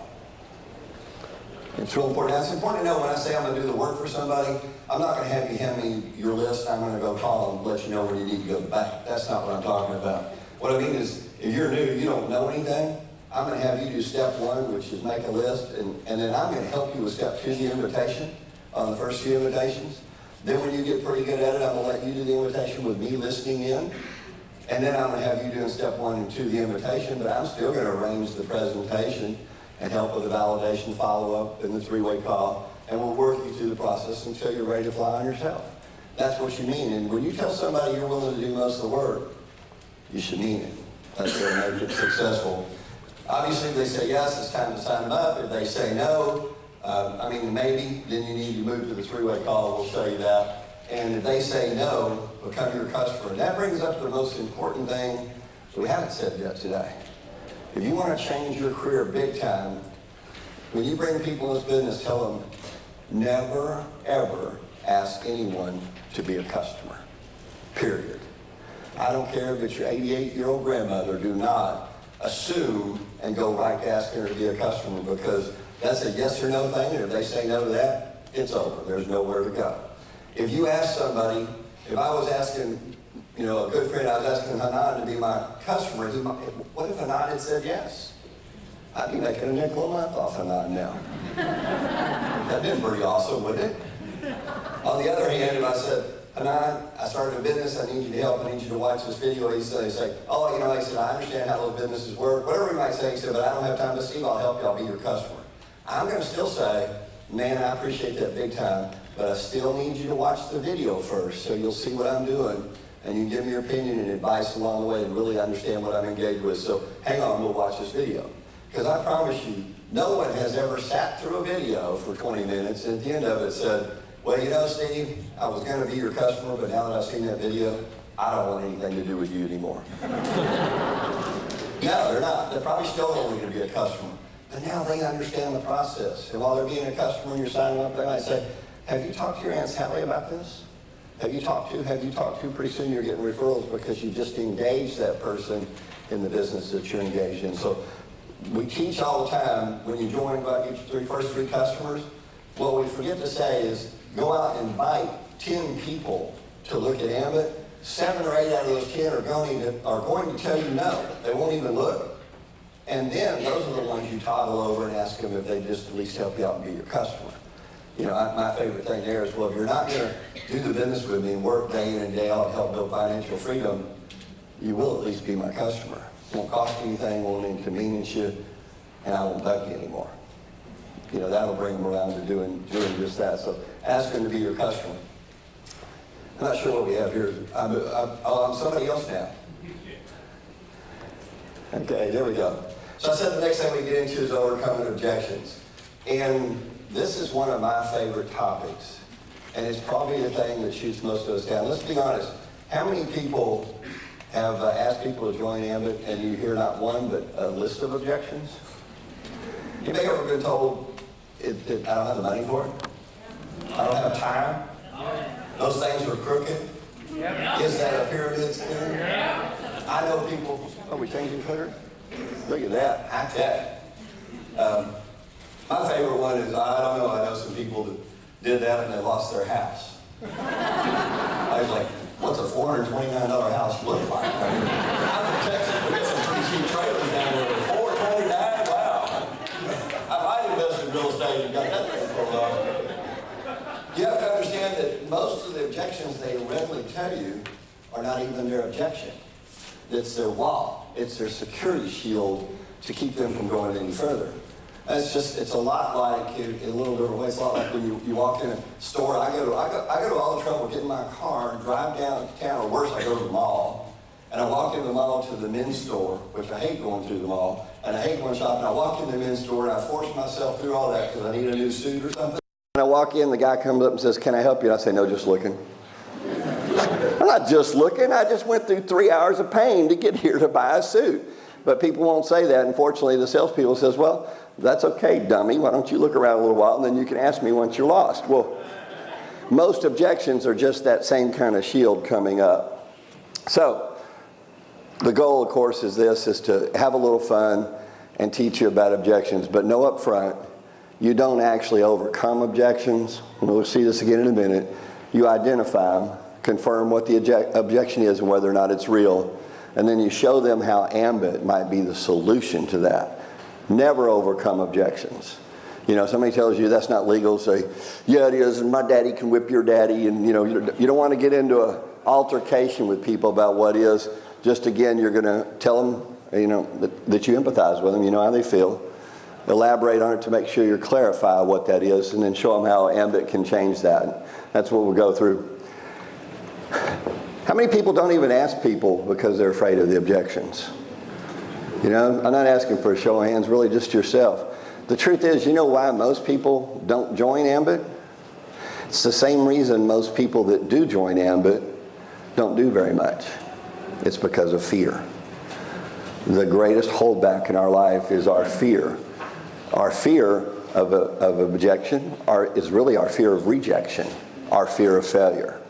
And I'll sidestep off the slide for just a minute and tell you, you cannot succeed your way to success. You have to fail your way to success. I readily tell people in presentations that I'm the biggest failure in Ambit. I've had more people tell me no, laugh at me. My own family calls me Weird Uncle Steve. You know, some of my friends wish I was a drug dealer so they could introduce me something legitimate instead of network marketing, right? And I have people that tell me it won't work and, you know, just literally fail, fail, fail.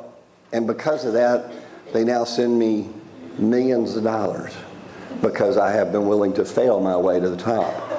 You just have to fail forward and fail at an increasing rate. I mean, I get up in the morning now, if I'm working my Ambit business, I get up and say, oh man, let me get my list. I'm gonna call some people and get them to shoot me down. You know, I gotta get somebody laughing at me before lunch, that way I know I'm on the right track. So I'm here, I just want to see a show of hands. How many people in here have had family members or close friends tell them this won't work? Try and talk you into quitting? Tell you how stupid you are? You are on the right track. But what derails people is after you get told a few times it won't work, you get off the track. You get off the track. Now you're taking financial advice from broke people, usually. You're getting off the track. Just know that failure is not even really failure as long as you get back up and learn something from it. Second part of that, anybody here want to make more money? A lot more money? You have to become more valuable. It's not just hard work that brings about money. It's becoming more valuable. And how do you become more valuable? By improving your personal skills, which is improved through constant failure. I saw where they asked the founder and CEO of General Electric back when it was the largest company in the world, they asked him, what do you think is the greatest key to success that made General Electric a worldwide capital phenomenon? What was it? And he said, good decisions. I said, wow. How did you learn to make good decisions? He said, bad decisions. And we have to know that. Try. Just go try it, do it, get better, try and do it again. But you've got to get away from being afraid of success. Don't let failure keep you from going for success. You can have this. And when it comes to objections, a lot of people are just, in a very small way, scared to ask because they're scared of the objection. So I'm going to teach you right now how to overcome almost every objection there is, and that'll solve a lot of that issue. Some people say you should embrace not just objections, but any challenge.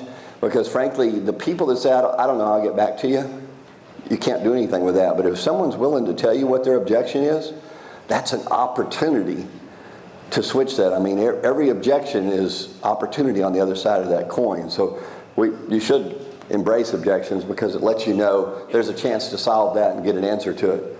Did the little clicker go? There we go. Okay, so somebody wrote up here, what is an objection? It's opportunity clouded by doubt. That's what it really is.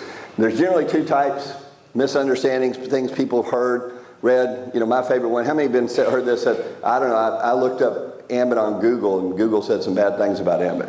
Yeah. First off, Google doesn't say anything about anybody. I tell people it's a search engine. It brings up the most frequently talked about thing. If I went on there and wrote over and over that you live with a herd of donkeys in a small hut, tomorrow we could Google you and it'd have pictures of you and the donkey. It doesn't make it true. It just repeats it. And so don't blame Google. But also, do you know who writes what? Do you believe everything you hear on television? Do you believe everything you read in the newspaper? And now all of a sudden you're going to see an unknown author write something on the internet about something they may not know about and you're going to take their word for it. You know, so tell them, no, let's go back, and that's the time for a three-way call or something. But misunderstandings, there's a lot of those. Here's the good news. We're the biggest, fastest growing company in our industry. Here's the bad news. We're the biggest, fastest growing company in our industry. There's a lot of competitors. There's a lot of incumbents. Do you think National Grid's excited that we're coming into Rhode Island next month? Probably not so much. Do you think there's a couple of network marketing companies already got to Rhode Island ahead of us? You think they're excited to hear Ambit's coming? No way. I mean, their presentation, they sit up during their presentation and say, someday we're going to be just like Ambit. My favorite answer is, we are Ambit. Yeah, but those are the misunderstandings. You'll deal with that. And then fear of success, and we talked about that earlier. You have to embrace success to have it come. So, the 4 keys to overcome objection. Listen to the complete objection. Listen to what the person says. Acknowledge it. Validate it. Now, I don't want to agree with it. Just validate their belief in that, and then solve the objection. And the best way to do that, frankly, is a simple system called feel, felt, and found. Write those 3 words down on your page. Feel, felt, and found. This will get you out of almost all objections. If someone says, I don't have the money, you say, I know just how you feel. You're telling me you don't have the money. I know a lot of people felt the same way you did. So that's feel and felt. But what they found is after they got started in Ambit, they never had that issue again because money came in more regular. Yeah, well, I don't really have time for this. I know just how you feel. A lot of people I worked with felt the same way because they're so busy in their career, they didn't think they had time for it. But what they found is just carving out a few extra minutes every day, they bought back some of their time. I mean, I'm telling myself, I was running an insurance agency, a music management company, and a real estate business. When I looked at Ambit, I started Ambit on the side of that. 3 years later, I sold them all, even the insurance company, because frankly, I didn't have time to mess with the others anymore. I mean, that's what's coming, so it can solve it. Is it a pyramid scheme? First thing you want to do, listen and acknowledge it. Okay, I know how you feel. What do you mean by a pyramid scheme? If by pyramid you mean illegal pyramid, you and I are friends, and I wouldn't ask you to do anything illegal. On the other hand, if you're referring to one of the strongest structures known to mankind, a pyramid-type structure, then what do you like about it? My favorite thing, if you know the person, is to say, pyramid. You mean like where there's a president and a vice president and a legislature, and then a whole lot of people work and pay for all that, and they make all the decisions? Is that what you're talking about? That's a pyramid scheme. So, I know how you feel. I felt the same way, but what I found is, let me just do something for fun, lighten it up a little bit. Anybody in here heard an objection that's particularly tough for them? Shoot me down. Please just stand up and let's shoot me down with that. I'll show you how feel, felt, found works. Any volunteers? Money? Money? I don't have the money. Well, I don't have the money. Let me tell you that a simple thing on I don't have the money that really helps. I'll sidestep here. Is, again, if somebody says they don't have the money, first thing I say is, if it was John says I don't have the money, I'd say, John, are you telling me you don't have $429? And we'll just get quiet for a second, because usually he'll say, well, no, I got a lot of other things to spend money on. I don't have the money to waste on that. Well, now that it's not a money objection. Most of them aren't. It's not a money objection. He's telling you you got to find out what the real reason is. On the other hand, he says, yeah, I can't come up with $400 right now. On money, I tell people, man, that's great. They're like, huh? I said, well, that's great because I don't need your money. I'm talking about building a business together, because a lot of people felt that way, and they found they could build a business and never be short of money again. Let's just make a list of people you know, and I'll teach you how to start contacting them, inviting them, and we'll figure out the money as we go. Because I can assure you, once a couple people want to join their downline, they'll find the money. It'll change with that. But how about a tougher objection? I don't have the time. I don't have the time. Now, by the way, 40% of the people that object is money, 40% is time. So we did knock out 80% of them right here. I don't have the time. You can tell them, hey, I know this guy from Texas who owned an insurance company, a music company, and a brokerage company, and he said he didn't have time, but he put an extra few hours in this every day. And in 3 years, he was making triple the income, sold them all. Now he's living his dreams. Amen. This is about buying back time. Yes, sir? The market is saturated. A lot of people are doing this in the area. It is. So here we're going to validate. I'm going to say, is what you're telling me is that the market's saturated with Ambit Energy? Yes, that's what you're doing. Man, I tell you what, I have dreams like that. And a lot of people feel the same way. A lot of people felt the same way. But what they found is in our heaviest market, we only have 3% penetration.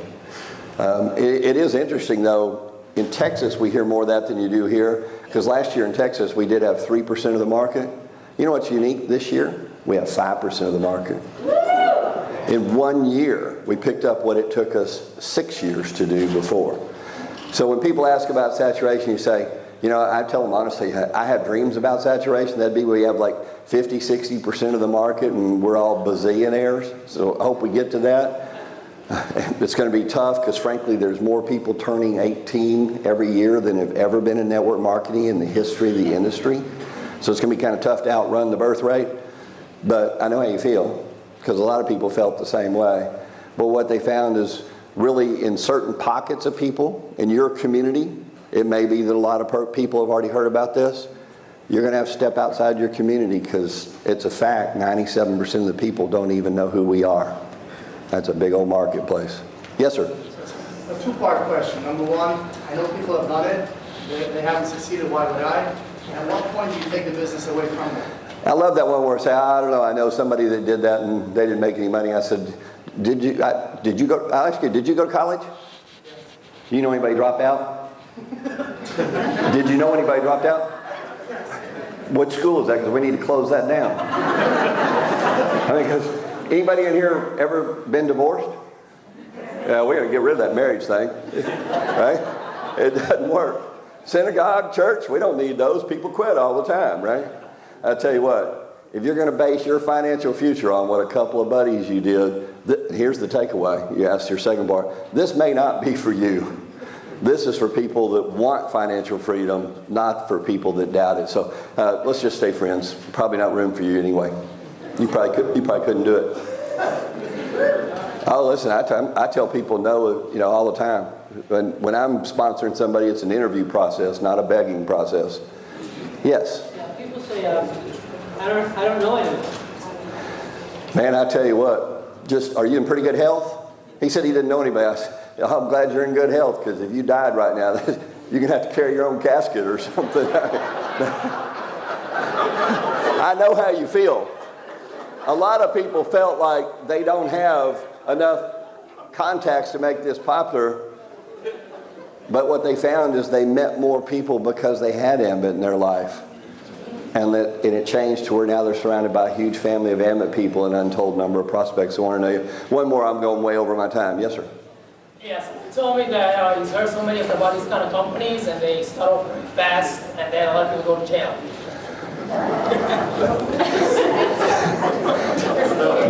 We're founded. Repeat the question. You said a lot of companies like that grow really fast and then people go to jail. Frankly, my answer to them would be, I know exactly how you feel. I have felt the same way many times because I've seen a lot of flim-flam companies come out like that. But what I found is that Ambit was founded by the Jerry Thompson family in Dallas, Texas. Now, they founded 7-Eleven and built it. It's over 50,000 stores around the world now. Over 100-year history in business, not just in America, but on a worldwide basis. We're licensed by the Public Utility Commission in more than a dozen states now. And we have the backing, financial backing, as a customer of Shell Energy Trading, part of Dutch Royal Shell, the largest corporation in the world, signed a multi-year contract to sell us our energy. And by floor plan, I mean they let us sell the energy first and then pay for it after we collect the money. Do you think Shell's got any lawyers or accountants that could check into us? Do you think they would have done business with somebody that's going to be gone tomorrow?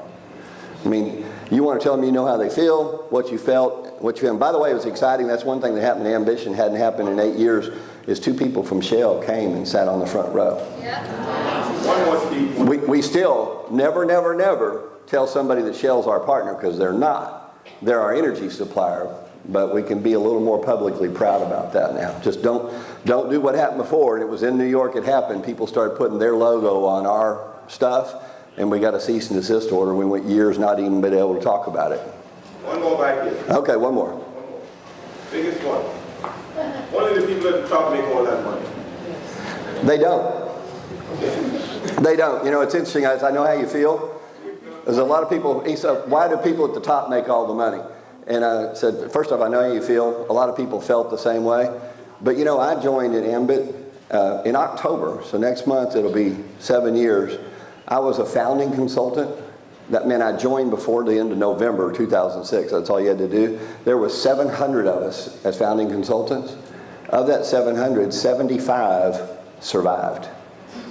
The other 6 1/4 are gone now. They joined way before you did. They joined the same time I did, some of them before I did, but they didn't make all the money. All the money's based on what you do, what you set in motion, and how many people you help after you. It's not like you plug in and the pyramid automatically builds below you. It is a matrix, if you will, turn on the side, and it starts with you, but if you don't help, you can't make a lot of money in Ambit for yourself. You have to be willing to help a lot of other people make money, build out that matrix, and then yes, if you're the one that set it in motion, you can make a lot of money. But you know, in my group alone, this month, in October, we'll celebrate breaking 100,000 consultants. It's amazing.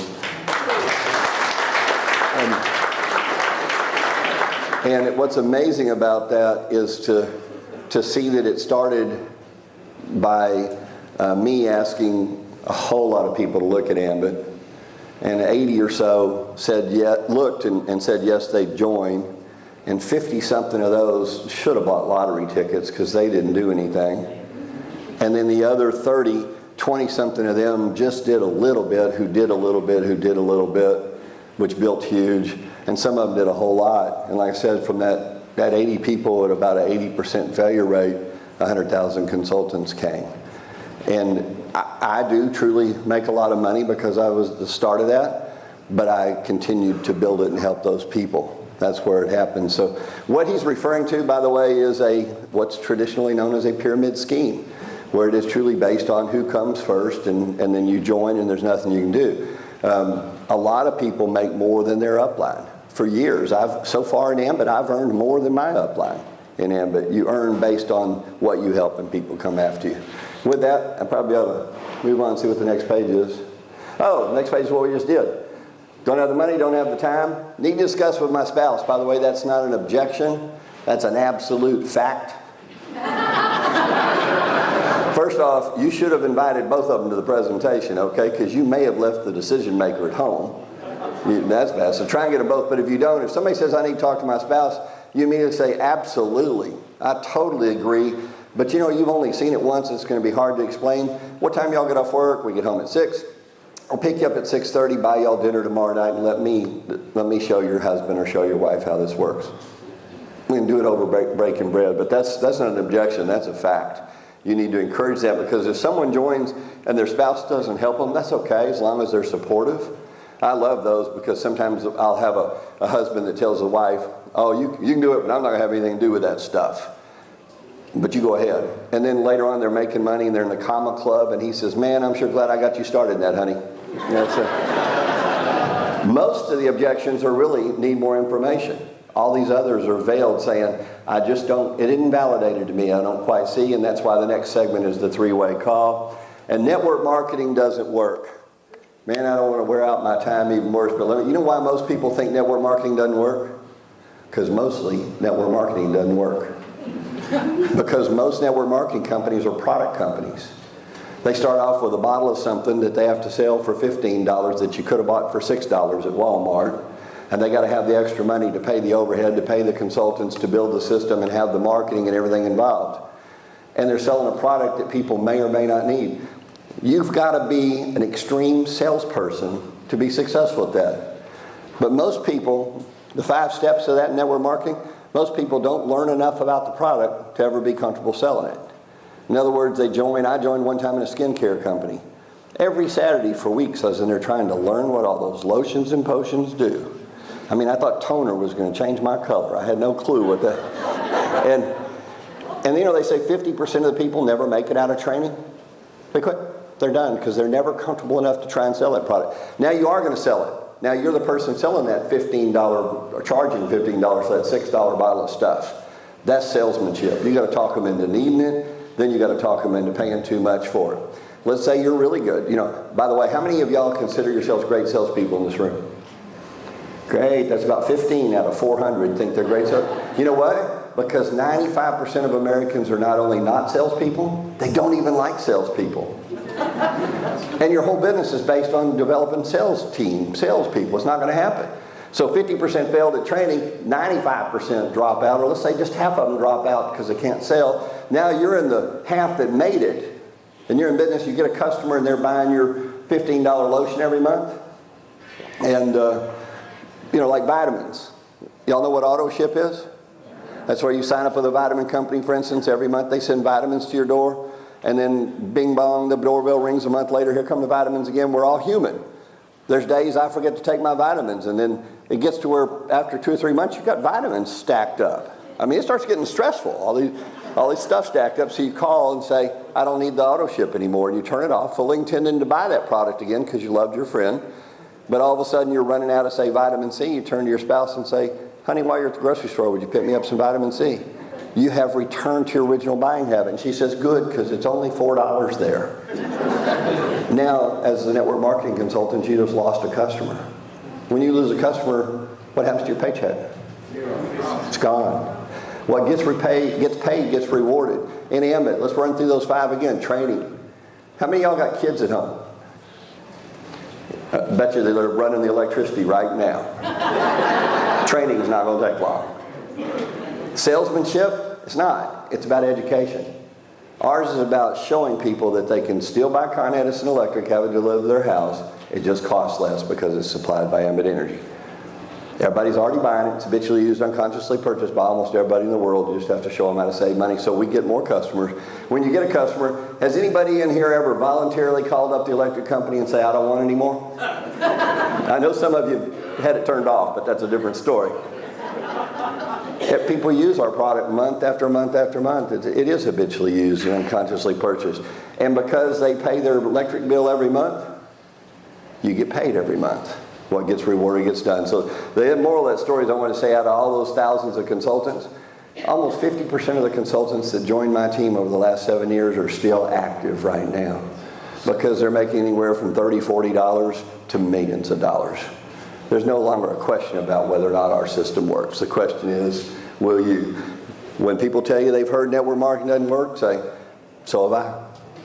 Know exactly how you feel. Felt the same way when I got approached to sell high-priced products. But do you know anybody that would rather pay more rather than less for their electricity? I mean, because we got a little different deal going over here. It's not about you. Ultimate, it's one I have to listen to all the time. People remind me that God gave me 1 mouth and 2 ears, and I should use them in that ratio. Try to always listen to what your prospect says because he'll tell you why he needs Ambit Energy, and that's what makes you successful.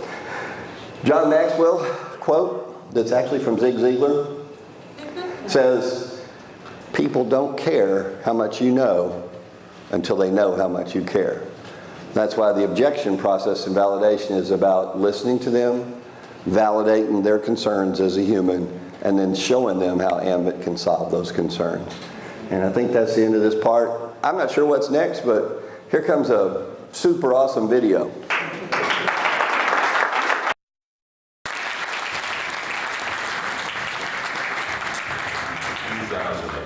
Apple announced the opening of their App Store, forever changing the world of mobile devices.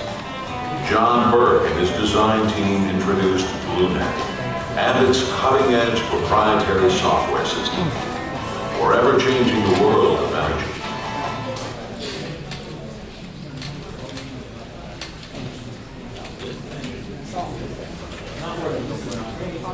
All right, I'll make sure that this is. I'd like to bring up our next speaker. He's a 2012 5-star club member. He is the #1 person that I put down on my chicken list. He is an executive consultant. He's featured on the cover of Success from Home magazine the 2nd year in a row. Please help me welcome.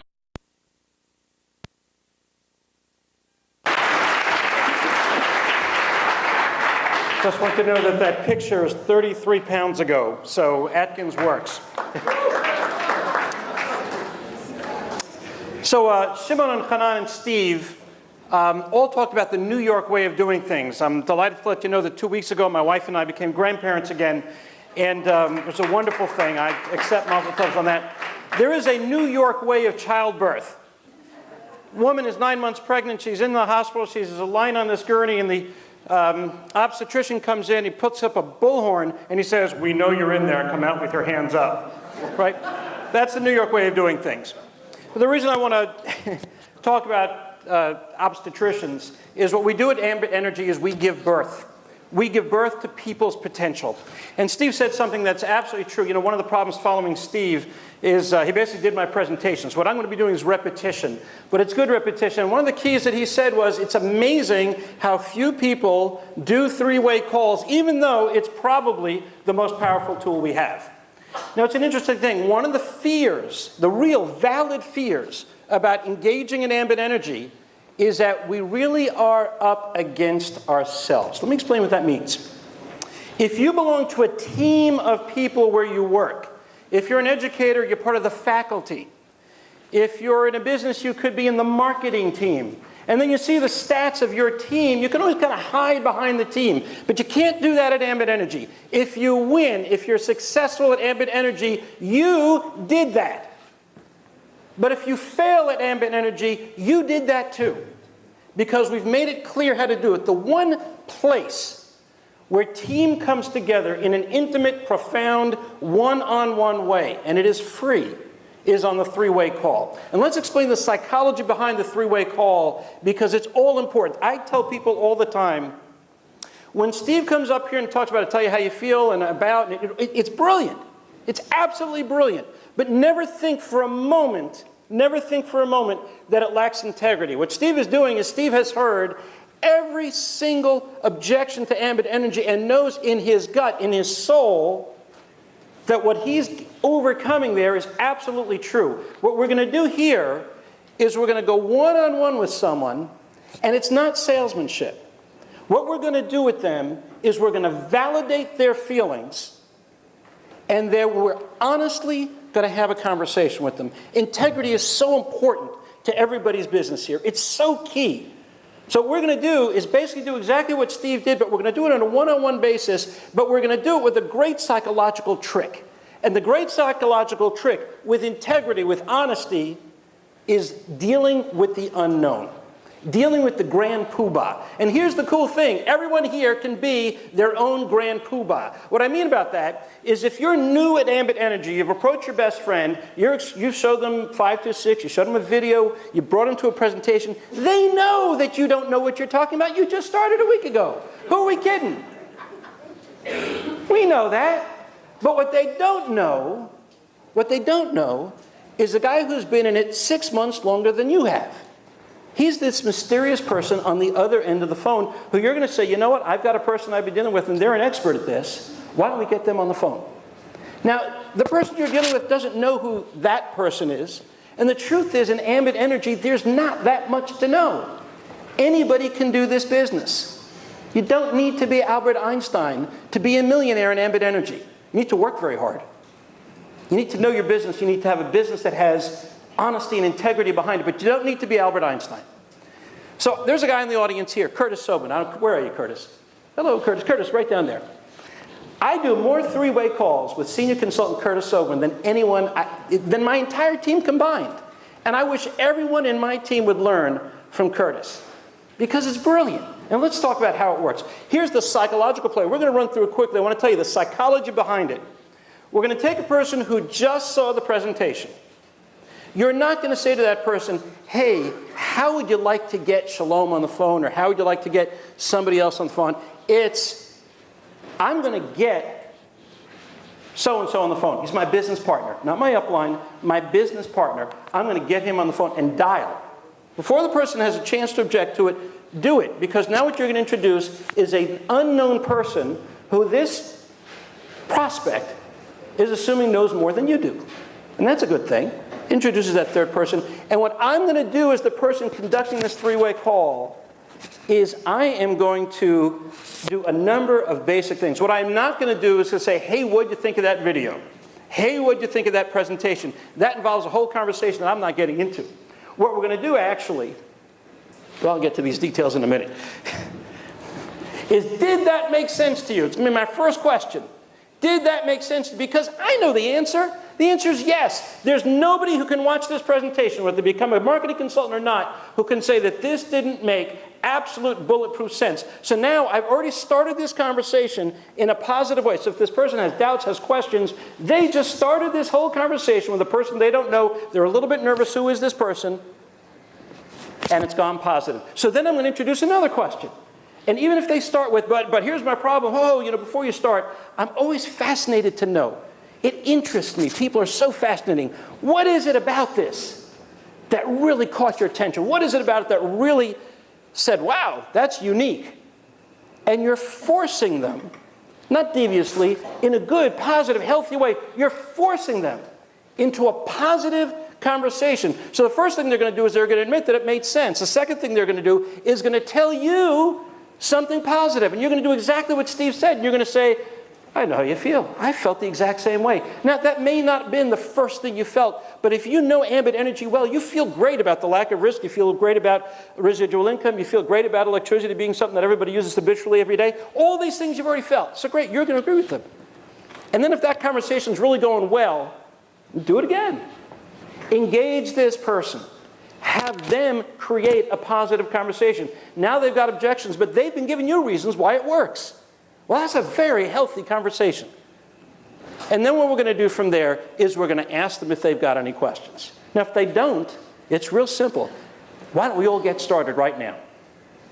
If they've got objections, then we go back to what Steve just taught so masterfully. And we're going to go back and we're going to take their objections one-on-one and we're going to review them and we're going to help them through this process. That's the job of the person who's conducting the three-way call. Let me tell you what the job is of the person who made the three-way call. My wife hates when I use this language, but I'm going to do it anyway. Shut up!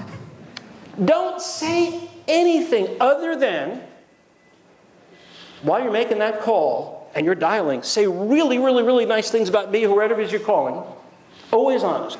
Never, ever, ever, ever, ever, ever exaggerate and never be dishonest. But say nice things about that person. And then when you get me on the call, say nice things about the person that you got me on a call with. It may be that all you're going to say is, boy, they're just so enthusiastic, or they're really honest people, or they're hard workers, he's an accountant. Whatever it is, say something nice. He feels good about me, I feel good about him, I know a little bit about him. And then be quiet. And there's a good psychological reason. Not because there's an ego issue here, to heck with ego. There's a good psychological reason. Because if you have made that call, you've introduced me as the grand poobah, as the guy who really knows what I'm talking about, and you feel a need to insert into the conversation, you feel a need to add to the conversation, you're undercutting my effectiveness. You're saying, well, he may be the guy, but he really doesn't know what he's talking about. You just killed the whole conversation.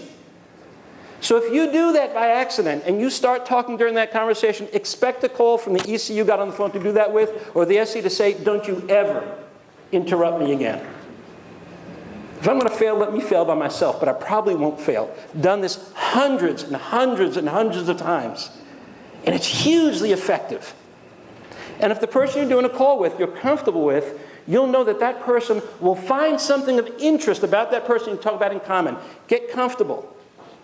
And then make it a positive conversation. Answer their objections honestly, with integrity, and then try to get as close to closing that deal as possible. Let me back up for one thing, and then we're just going to run through these because I've done all of them just by enthusiasm. If you're really good about this, you'll do a Curtis Sobin. I love quoting Curtis because he does this masterfully. What Curtis will do, first thing he'll do is to say, are you available at 2:30 p.m. on Tuesday? I won't respond because I'm too busy. He will then send me a question mark, which is just so annoying. But then I have to respond, so I respond to him, yes, 2:30 is fine. Sound familiar, Curtis? So 2:30 is fine.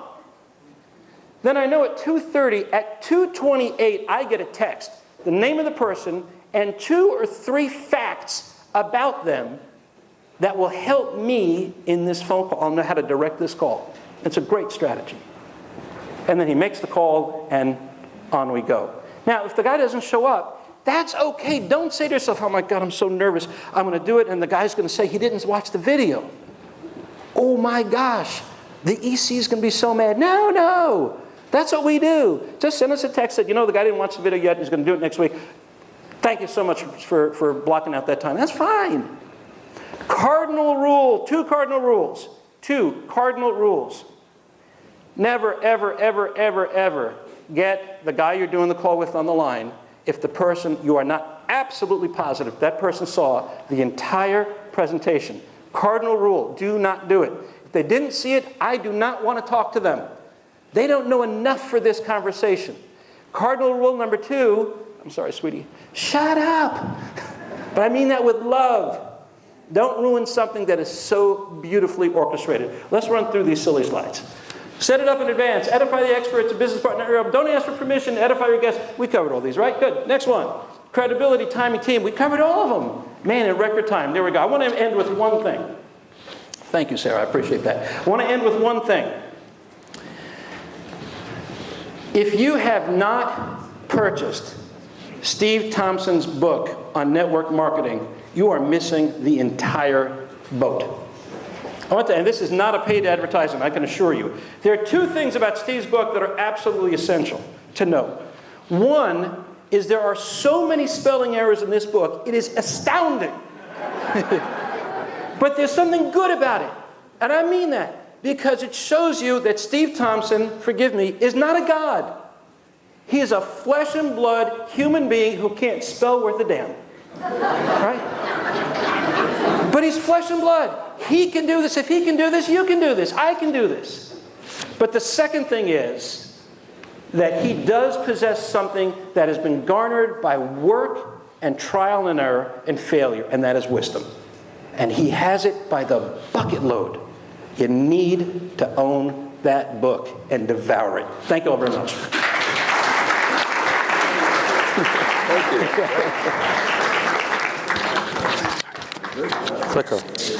Clicker. All right, so, Steve spoke very much about really the basics of, you don't talk to people about becoming customers. What you do is you start off with the opportunity. Now understand that your customers, am I clicking this? Okay. Customers are 100% the potential to become consultants. So when you're starting off to talk to them and they do become customers, okay, remember that this does not close the door for them to potentially become consultants. Every single customer has a potential to become a consultant. Okay, am I clicking this? Does this work when I click it? Okay. So remember that every one of these customers has the potential to become a consultant. Now here's what you need to do. You need to obviously, listen, you need only 20 personal customers in your entire career as a consultant. Okay, unless you're a very, very good customer gatherer, which a lot of you are, and you're gathering 30, 40 customers, you need to stop and understand where you need to focus on building your business. But once you've had those customers in place and they've been there for 1 or 2 or 3 or 4 billing cycles, some people say, look, I don't want to call them. I don't want to raise any red flags. I don't want to reach out to them, ask them if everything is okay, if there's anything I can do for them. If you're not looking out for your customers and you're not making those phone calls, then you're not being the representative that you were meant to be. You're supposed to service them. So now that they've experienced the service with Ambit and they've seen that there's, I've had some people that have come up to me and have presented to me, where's MJ from where are you? Your customer, where was the customer, PSCNG Market? Correct. And the first month's bill, how much was the savings? $80. $80 in the first month's bill. Okay, so they've experienced it, and what had happened at that point? She gave now the opportunity for him to reach out to her network of people to offer the same service to them. Now, that might be the case that she would prefer that you go after them as far as customers and not talk to them about the business. For whatever reason, she decided not to become a consultant, but now she's experienced it. So I'll turn back to her, and we're just using, this has happened very recent, so I'm not sure if it was done or not, but now that they've experienced it, remember that now there is a potential to turn back to them and say, look, you can do the same with other people that you know, but not only that, now you can benefit from it the same way that I am.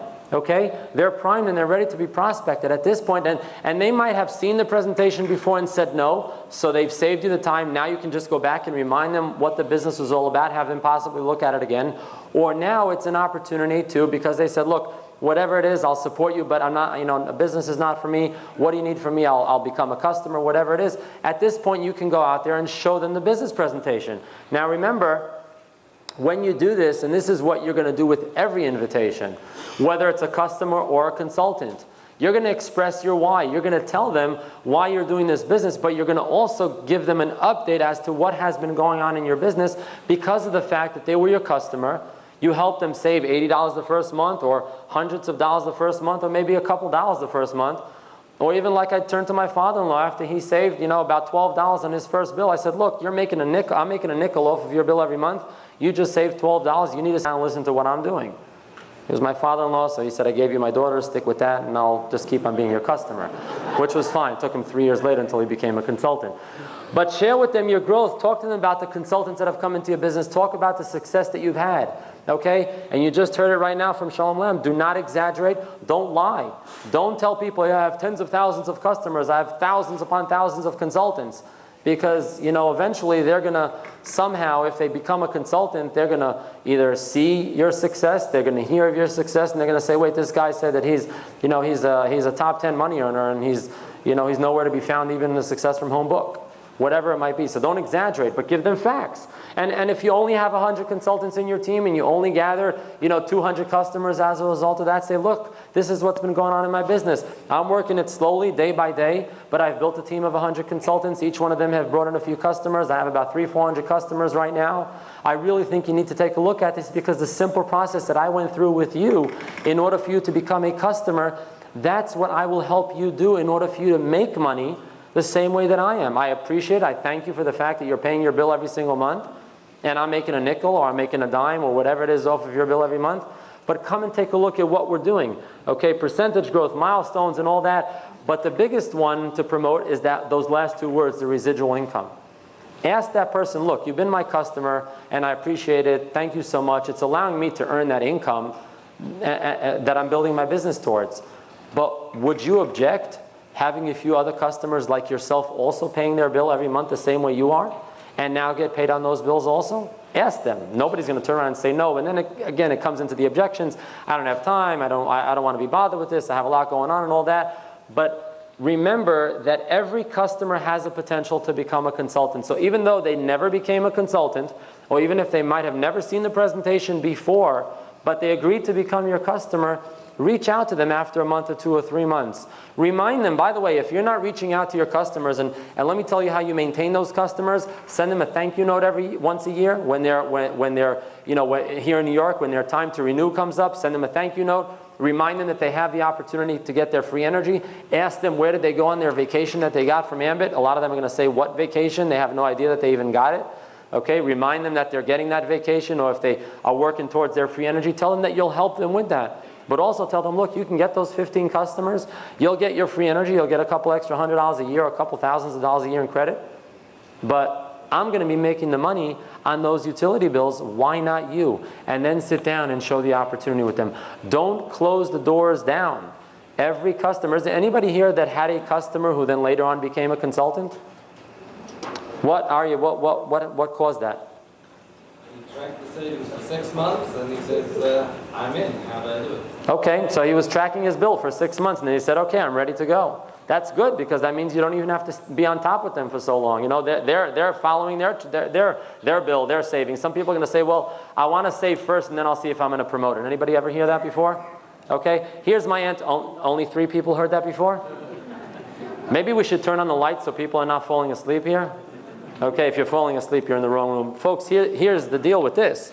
If somebody says to me, I want to first become a customer and see how the savings are in order for me to decide if I want to become a consultant and promote it, my answer to them is, look, you're doing me a favor because you know me.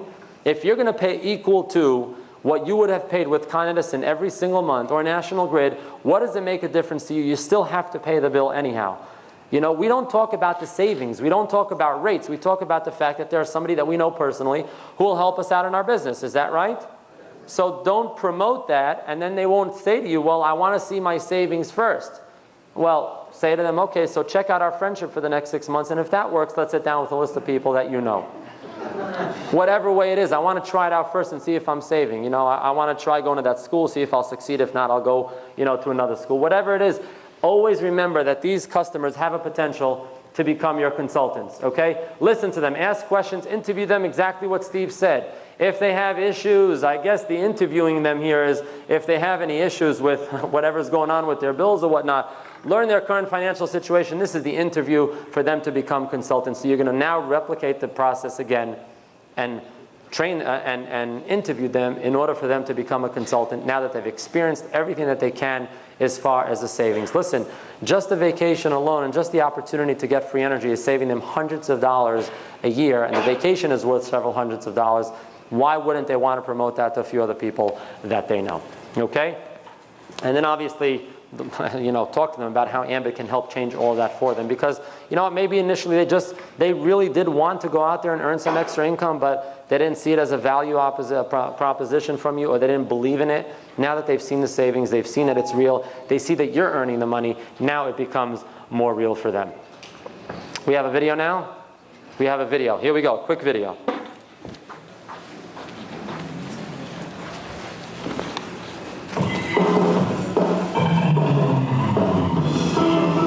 In 2009, as a result of rapid growth, Ambit opened their first off-site call center, 38,000 square feet of customer service.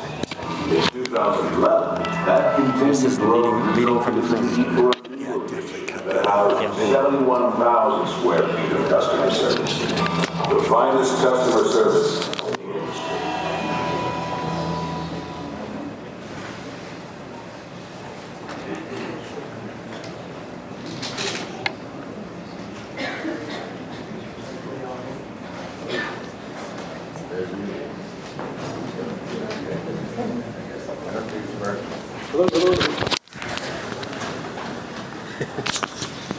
Well, Hanan, thank you for Hanan, thank you for that excellent introduction. It's the most recent one I've had. Okay, we're going to talk a little bit about basic building block of 526. We're going to run through this fairly quickly because time is marching on. We want to run through this a little bit quickly. Clicker. Thanks, Steve. Okay, the power of 526. Before we start, it just occurred to me that if you're a member of the Comma Club, that makes you a kamikaze, by the way. The power of 526, it's very, very, very important to understand the basic building block of Ambit Energy. And the reason is, again, I'm not going to follow the slide exactly. The reason, well, let's understand what 526 is quickly. If you're new to this, you need to see the presentation. If you've done this many, many times, this is old hat. You know this. 5 is 5 customer points. 2 is 2 consultants you're bringing into the business, 2 personally sponsored consultants, and 6, if each of those do exactly what you just did, monkey see, monkey do, they do exactly what you just did. If you bring in 2 people, they each bring in 2 people, you're going to end up with 6 people on your team. That's how you're going to promote. What you're going to accomplish by doing this is the basic building block of Ambit Energy. And you need to understand that what you've done, remember we talked a little bit about psychology when we did the 3-way call. There's more than just psychology here, but understand what's happening. You're taking a person who's new to Ambit Energy and you're showing them in a very, very, very simple way how unlike a McDonald's, which will take you a couple years to recover your money, unlike a Jiffy Lube, unlike any franchise that you can think of, the goal in Ambit Energy, if you do this properly, is to make back your investment right away. Get money into somebody's hands. It's only $429, but it's only $429. And it takes 30 days to get your credit card bill, and they're getting them, we get paid every Friday. So if you do this properly and you're getting money into your pocket before that credit card bill comes, you've created a validity, a validation that is just so powerful. It's not the money. It's not the $100. It's the fact that you said it would work, and gosh darn, it did. So understand the basic building blocks of 526. Promote to regional consultant. You want to get, now here's an interesting thing. I hope I'm not being impolitic by doing this. This may be a mistake, but so be it. Let's throw caution to the wind. We're all friends. As you promote up the ladder, you can't possibly, if you're doing this part-time, but even if you're doing full-time, your organization grows real large, you cannot pay personal attention to every single person. And what you're going to do, and I learned this from Steve, what you're going to do is you're going to focus. You're going to focus on the people who are getting to regional consultant. And then the people who are, when they become regional consultant, aren't going to stop, take a 10-month breather and congratulate themselves on this amazing accomplishment. They're going to go out and just keep going and keep going and keep going. They're going to get their own people in there to do 526. And because your power zone is so powerful, you're going to look at your power zone, see who's promoting and see who's bringing in other people to do their 526. So to promote to regional consultant is how you as a leader are going to zero in on the people who are going to make money for themselves and as a result are going to make you wealthy. The Earn Immediate Cash Income Psychological Boost, 6 simple action plan for success. 526, the first time you hear it makes absolutely no sense. Drill it into yourself so you understand it. It's so simple, it should become part of your fingernails. Easy way to teach others the plan. Move quickly through the pin levels. It's nice to get those pins. We display them. We love them. Enroll a loyal quality customer base. Secure a true residual income. Pay raise at every pin level. What happens is that the more you do 526, and those people are bringing in their customers and bringing in their customers, bringing those, it's all a basic building block, and those basic building blocks combined, you turn around one day as they combine and combine and combine and combine, and you say, holy, look at the number of customers I have, and I'm getting paid on them every single 15th of the month. And that's the magic of 526. Thank you. Who's next? You're supposed to go up. What's next? What is this? It's Hanan. Yeah, where is it? What's that? I was going to say you're clicking it. So Oh, that's my picture. There you go. It looks like you. yeah. It doesn't look like that's All right. So here's the topic. Testing. Okay, are we working? Okay, now we're working. So when the schedule came to me of what needs to be spoken about, I figured out that this is probably something that I would like to talk about, although it's very challenging to talk about this because it's really the basics of this business, which is to get out of your comfort zone, face your fears, and really hold yourself accountable for succeeding or not succeeding in this business. Because understand that ultimately you're not going to succeed in this business because of Steve Thompson being your national consultant, or because Shalom Lem is doing three-way calls with you, or because Shimon taught you how to invite the right way. You're going to succeed in this business because of yourself, because you've taken everything that you've learned so far today or throughout your entire AMBIC career, and you've held yourself accountable to act upon it. Okay, by the way, do you know what the number one fear of human being is? Public speaking. Objection, that might be a nice one, but it's public speaking. I don't know if this was said to me once by a priest or you were acting upon that also, but the number one fear of public speaking, of human beings is public speaking. What's number two? Death. So I wish us all long lives, and I don't wish this upon anybody, but the person who will actually be standing up here giving eulogy would actually prefer to be there as opposed to up here speaking. You understand? So this is a fear that you have to overcome. I don't remember if I was a public speaker. I don't know if Shalom Lamb was or if Steve was, but it's stuff that you have to overcome. I certainly know that Arya Jacobs and a bunch of others were not when we first started this business, not even giving testimonials. So you have to overcome these fears, and you have to challenge yourself. Here's the bottom line. Once you've mastered the power of 526, which Shalom just covered, you have to go out there and start setting goals for yourself. You have to have them written down. You have to know when you want to go from marketing to regional, when you're going to go from regional to senior, from senior to executive, executive to national. Okay, now you can't say, well, that's great, I want to become a national consultant by a certain date, or you have to work it step by step. And you have to put them down you have to put those goals down in writing, okay? And you have to have realistic goals for this. Now, if today is, what's the date today? Today is September 29th, okay? Realistically, how many marketing consultants are in this room? Can you raise your hand? Okay, vast majority of you, great. By October 29th, 2013, can you become a regional consultant, yes or no? Yeah. Can you become a regional consultant by next Friday? By this Friday? Yes. Well, do you not believe that you can? Why not? Just master the power of 526. Now, well, but I don't have that much time to work on it, and I didn't put together my list of names. I mean, you got to act on it, because he just told you, you got to promote fast on the ranks if you want to start seeing the income that you're striving for. Put it down. By this date, I'm going to become a regional consultant. How many of you are wearing those tags that you got with all of your recognitions and accomplishments? Can you flip them up in the air? Can I see anybody wearing those? Okay, you're all wearing them because you're proud of it. Whether it says I have 5 personal customers, whether it says I have 10 personal consultants, or I have 100 downline customers, you're wearing it because you're proud of it. Okay? We have an excuse. We were in Dallas. We forgot it at home. Okay? But you're proud of it, so write those numbers down. Customers, consultants. Okay, when you're going to have those numbers. Now, it doesn't mean that if you say that I'm going to become a regional consultant by, in 30 days from now, you will. Hopefully you will a lot sooner, but if you won't, that's okay. You're just going to now readjust your date for when you will become a regional consultant or a senior consultant. I'll be honest with you, the business here is focused on creating regional consultants. So if you're a senior consultant and you want to get yourself to executive, don't worry about creating the senior consultants. Worry about creating regional consultants within your organization. That's something that I learned from our master, Steve Thompson. It's all about the regionals, promoting the 5-2-6 over and over and over and over. That's why this training that we showed you, the first part of it, I mean, we've been doing it now for what? Almost 7 years. You've been doing the exact same Jumpstart training. Okay, so understand that if you're not going to have these goals written down, and you know what, the title of this is to challenge yourself, so really do challenge yourself when you will get to that next level.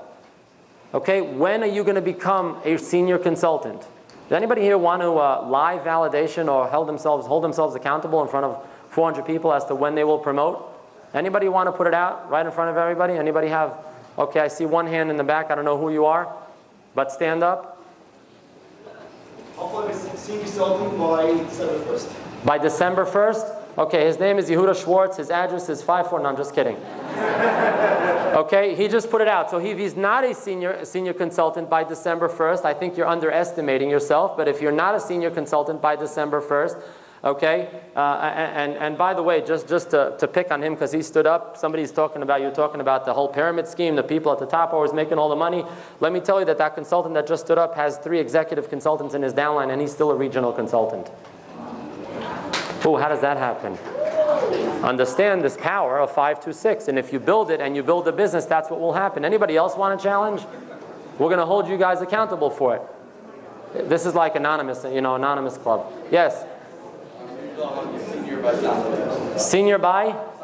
By simulcast. And you're a regional consultant now?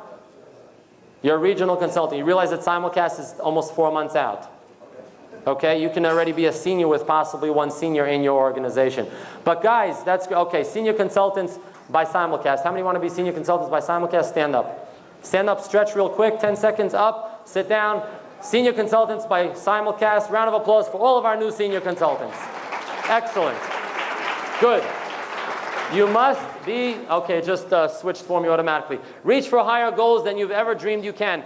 I never thought, okay, that and if you read the new Success from Home magazine, I never met anybody that was successful in network marketing. I heard of people, never knew them personally, always read about these people that are making millions of dollars by selling those pills and those vitamins and those lotions. That's really has ceased to happen, especially people that are getting into those kind of businesses today. But I never met it. So I said to my wife, that would be kind of neat if we can be one of those that people say, hey, I know this guy who made $1 million in network marketing. Never thought it would even be possible because of the thought that we had, the mind frame that we had of what we knew about network marketing. So how many of you believe that you can wear a yellow jacket? I'm just making sure that every hand is going up. Steve, do you want to raise your hand? How many of you want Steve's jacket? He gave it up. Not the purple one, the yellow one. Or you can go straight to the purple. Okay? Some of you can fit 3 of you inside. Okay, but every one of you can have it. It's just a matter of time. Some folks, took them 8 months to become executive consultants. Some people, it took them 2.5 years to become executive consultant. Understand the pay is there. You just got to get there as fast as you can, but by doing it the right way. You can't become an executive consultant and come to simulcast or come to Ambition and have 3 people from your team at that event. That just means that you didn't build a duplicatable business. So if you challenge yourself and set yourself high goals, you will accomplish it. And if it doesn't happen with that first date, it will happen within the next date. Participate in business presentations. I mean, we're saying this over and over and over again. The live business presentations are the most effective way to get people to value. You're going to come and you're going to hear some testimonials in a little bit, and you're going to see people that you probably would have never approached. I mean, think of some of the folks that are in the Success from Home magazine. You read their backgrounds, where they're from, what they do. I mean, I mentioned it, and you heard him speak here 2 times today on the front cover of Success from Home magazine. He was the #1 on my chicken list. He was just here speaking before me. Executive consultant Shalom Lamb said to me, no, I'm not going to do it. On a scale of 0 to 10, I'm a -100. It's not for me. But then I turned around and I said, great. I don't really need you. I need the network of people you know. I was honest with him. He doesn't hate me for that today. Okay? A few months later, this is what ended up happening. So understand that if you're striving to get to a certain level, a certain goal, it will happen as long as you stick to those phrases or stick to those stages that you need to accomplish along the way. Set those higher goals. If you want to become a senior consultant, figure out when am I going to become an executive consultant. I want 1,000 customers in my downline. I want to be part of the Comma Club. Whatever it is that you can, get yourself up to those next levels.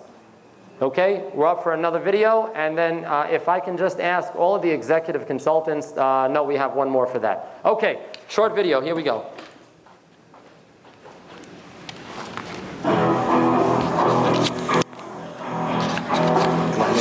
2010, Los Angeles Lakers, Chicago Blackhawks, San Francisco Giants, New Orleans Saints, all at the top of their game.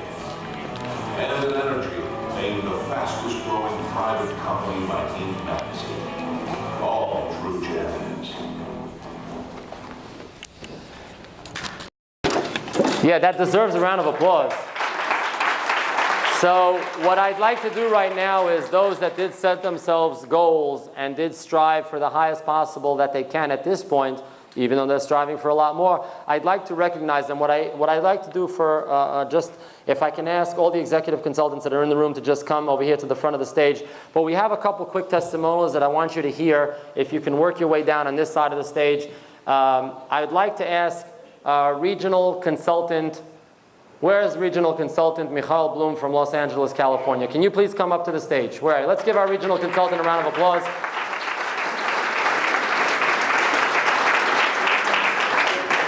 And I think he even deserves a more round of applause because he got off the plane this morning from Los Angeles just for this specific event. So what made me get on a plane after 3 days of a holiday, walking a cumulative 10 miles back and forth to the synagogue to come to Ambition? 3 years ago, my father introduced me to Ambit. I told him, I've heard you've done other network marketings, it didn't work, leave me alone. A few months ago, back in March, my wife's friend gave her a magazine and said, hey, take a look at this. I took one look and said, this is that thing my father did 3 years ago. He never did anything. I'm not doing it. I threw it on my dresser, and it sat there for another month. Finally, after that month, I started flipping through the magazine. And you know what? It just made sense. I have 4 kids. I have a baby now. I'm trying to get into a house. I need extra income, and it just made sense. And now I'm kicking myself, why didn't I do this 3 years ago?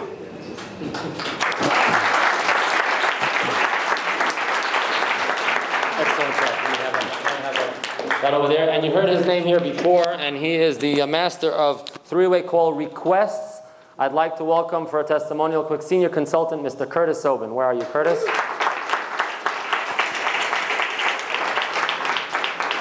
And I'm going to ask once again, because I know you're in the room, executive consultants, once again, if you can please work your way to the front of the room. Thank you.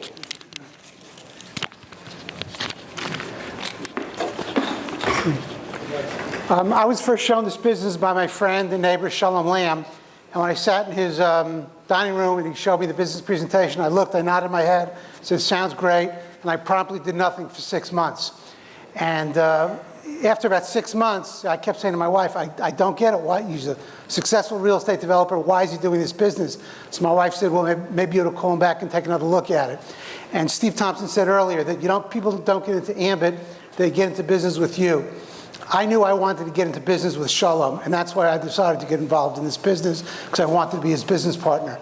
And the reason I'm doing it is because my 3 children, I have a 26, a 22, and an 18-year-old, and I want to be able to create an income stream that's going to take care of them no matter what they do in their lifetimes, in work, in business.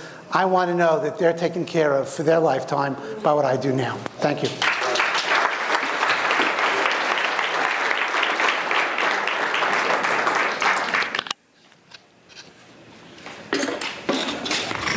How's everybody doing tonight?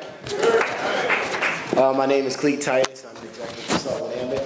And I'm also a New York City police officer, and I've been a cop for 8 years now. And my story, how I got involved in this business, because I had a business background, and I was one of those people that was anti-business. One day I was walking into the precinct, and my sergeant pulled me to the side and asked me, hey, are you interested in the business? And I automatically said, no, thank thank you. I only want to hear it. But prior to that, I was telling myself I need a new job, you know, I'm broke, I'm tired of living like this, but here I go telling her, no thank you. Then she asked me, are you interested in being a customer? I said, a customer of what?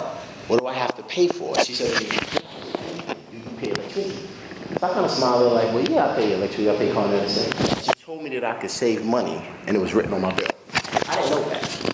Made a phone call home to my lady, it was on a bill. We became a customer. I started doing what I think anybody in this room would do. I started telling other people, hey, mom, hey, this, you know, my cousin, my uncle, hey, you guys can save money. And before I knew it, I had a whole bunch of people that was telling me, well, I want to save too, Cleet. I had to go back to my sergeant 2 days later in the precinct and say, Sarge, give me that website thing you gave me, so I can give it to my people so they can save too. And she said, I'll take all your customers, but since you're doing the business, why don't you just do it and get paid for it? And that's how I got involved in this company. I'm an inner city kid from Bed-Stuy, Brooklyn. I always was taught and told, if you want to become wealthy, you got to do it through what? Sports. You got to be an actor, an actress. No one ever told me that I had to be an independent business person or, you know, residual income. I was in Ambition this year, and I want to leave you guys with this. This is one of the most, I'd say, my biggest takeaway. The speaker said, I'd rather hear 1,000 no's than one I told you so. So that was my biggest thing. Thank you.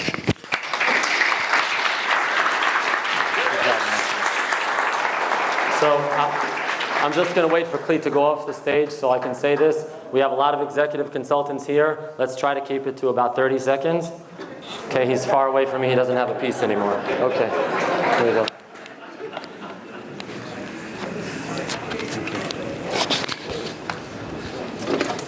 Hi everyone, my name is Isaac North from Brooklyn, New York.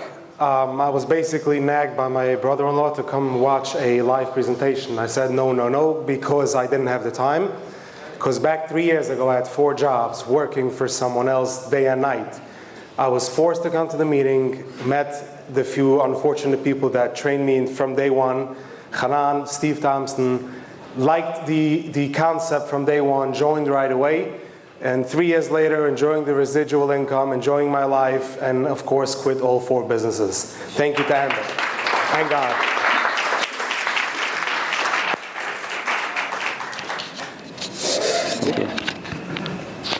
Perfect. Hello, everyone. My name is Joseph Sculio. For those who know you, for those who know me, I do this business with my wife, Sigal. Unfortunately, Sigal couldn't be with me tonight. She's halfway around the world in Israel, family business, but we do talk every night and every day, and she wants to send her best wishes and regards to each and every one of you in this room tonight. A little bit about my background. I was in the automotive business and the construction business for over 20 years. I owned 4 repair shops and 2 construction companies. The reason why I'm telling you this story is because 27 years later, I lost everything through the economic meltdown. Not through anything that I did that was wrong, but the economy and the changes. And I found myself with absolutely nothing. And then all of a sudden, my wife's aunt came over to the house one day and she says, hey, I started my own business. I said, oh my God, what did they do to this poor woman? You know, this housewife. Anyway, I says, what did you get into? She says, I could save you money on your gas and electric. I said, you're kidding. And she said, no, absolutely. And you could also get it for free. I said, really? Let me take a look at this. So I went down to it was Staten Island. I saw the presentation, got involved with Ambit Energy, and it changed our lives forever. Believe me, this really worked for us. It took us from financial ruin to financial freedom. So this is something that works. Please get involved. Thank you so much.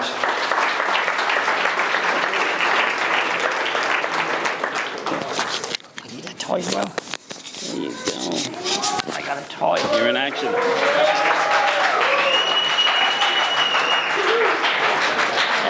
Good afternoon, everybody. Sunday is drinking day for the Irish, so Hanan has some hope of getting me off this stage in 30 seconds.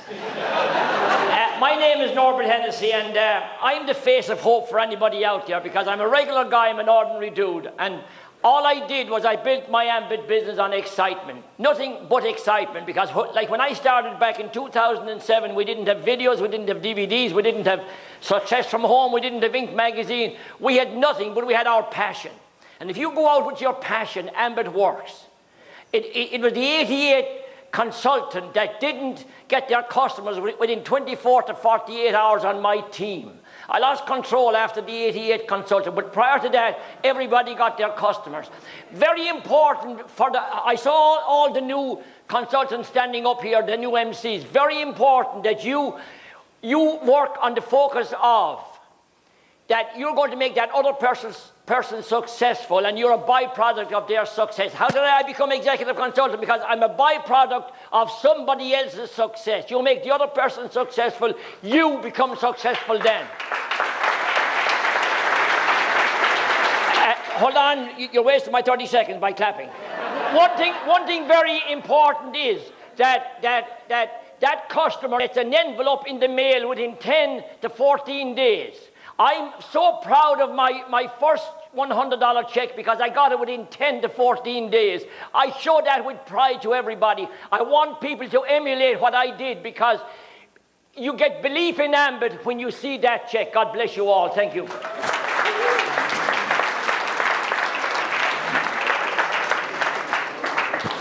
Oh, my toy. My toy, sorry.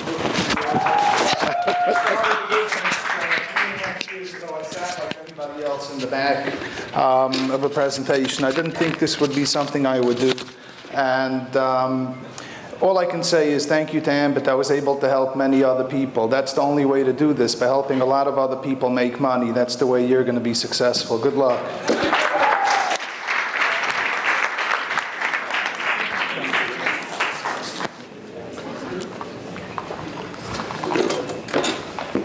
Hi again, how are you all? Thank you. My name is Ari Jacobs. I'll be very honest with you. This business made no sense to me. Sorry. I did the traditional job. I owned a few businesses. When I was approached, I said no. I had no time, no desire. I'd done network marketing once before and failed. But Till Penny, who stood up here before, was persistent, and he told me to watch the presentation. Once I watched it, I never looked back. Thank you. Have a wonderful day.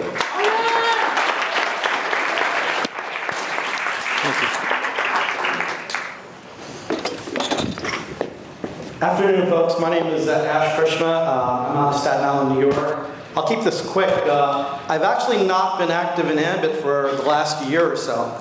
I was taking care of my mom who suddenly fell ill, and I was able to afford the time to spend time with family during what I consider precious time and precious moments. But in that time frame, the residual checks never stopped. They kept coming month after month after month after month, because I guess people continue to pay their electric bills and natural gas bills, right? So for me, it was a very, very important time that I got to spend with family that I'll never get back again, and a big part of that is Ambit. Thank you.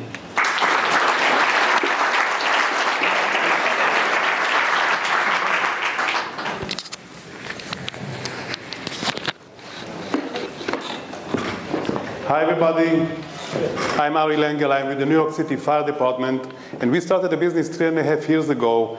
And to tell you the truth, I didn't see it at the beginning, and Mali started it. And what changed my mind, I started seeing these checks coming in on a weekly basis with only one name on them. It wasn't mine. So I said, somebody's making a mistake here. So we changed course, and a year ago we became executives only on part-time basis. Our goal to join this business was, first of all, to retire early and get our lives back, which means we're going to be able to do it next year, which means shaving off 14 years between both of us of more what I call JOB time. And the second is just a graceful retirement and remembering our kids, 3 kids in the 20s, not married yet. You know what that means. So our message to you is just join us at the top, make it happen to yourselves. There's room for everybody. Thank you.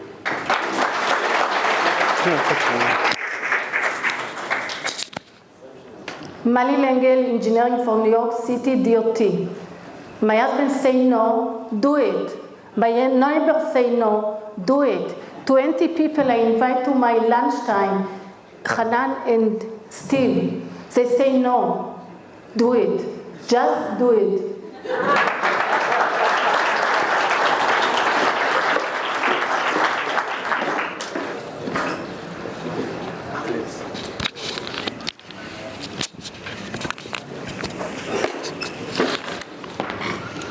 Jack Opel, we've met, executive consultant. I started this business, well, I didn't like this business. I had no interest in doing this business whatsoever, I'll be very honest. I was a real estate broker, closed many deals.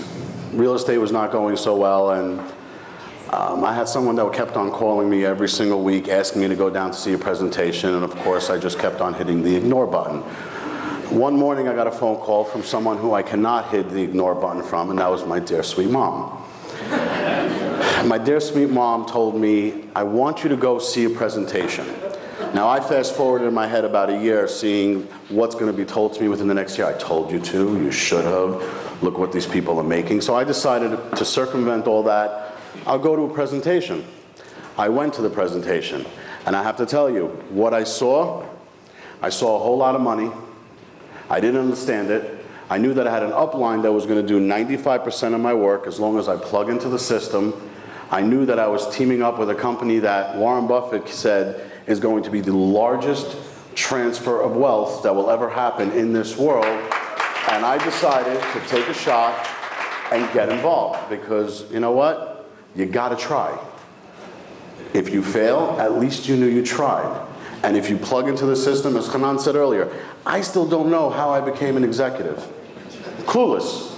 But I do know that we plugged into the system. I just kept on asking people to see a video, watch a presentation, see a video, watch a presentation. And before you knew it, I hit my goal 2 months earlier and I became an executive consultant. So if you do plug into the system and you become a complete copycat, you will be financially free in a short period of time.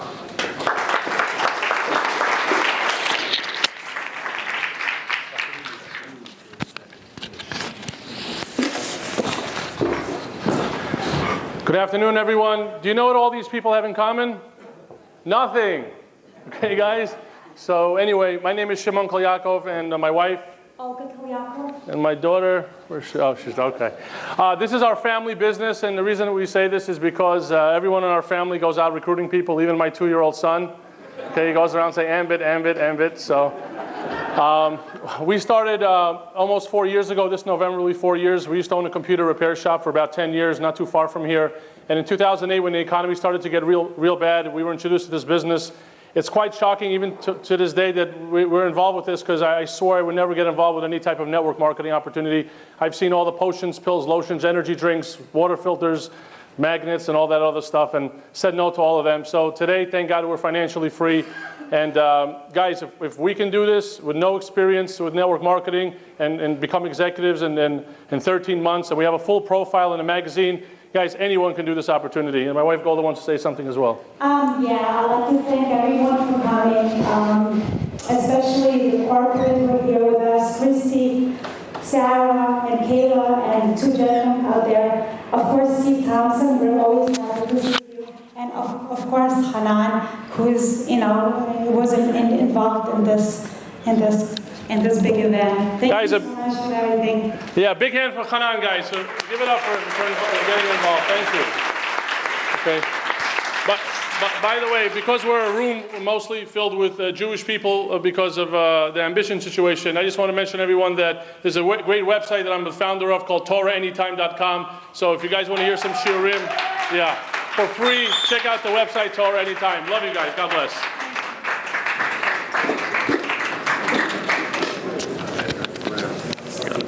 There you go.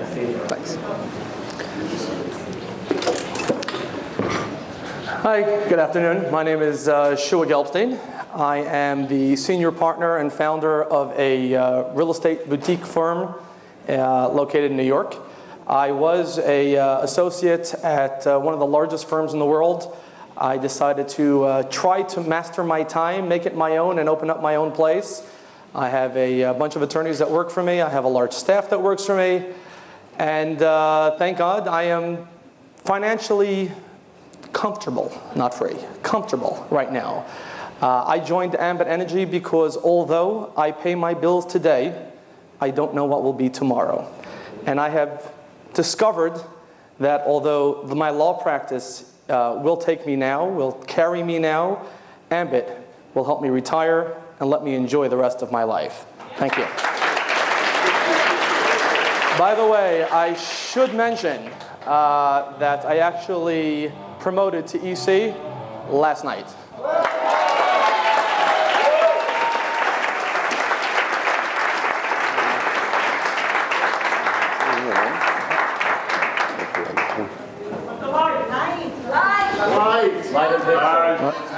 The newest executive consultant.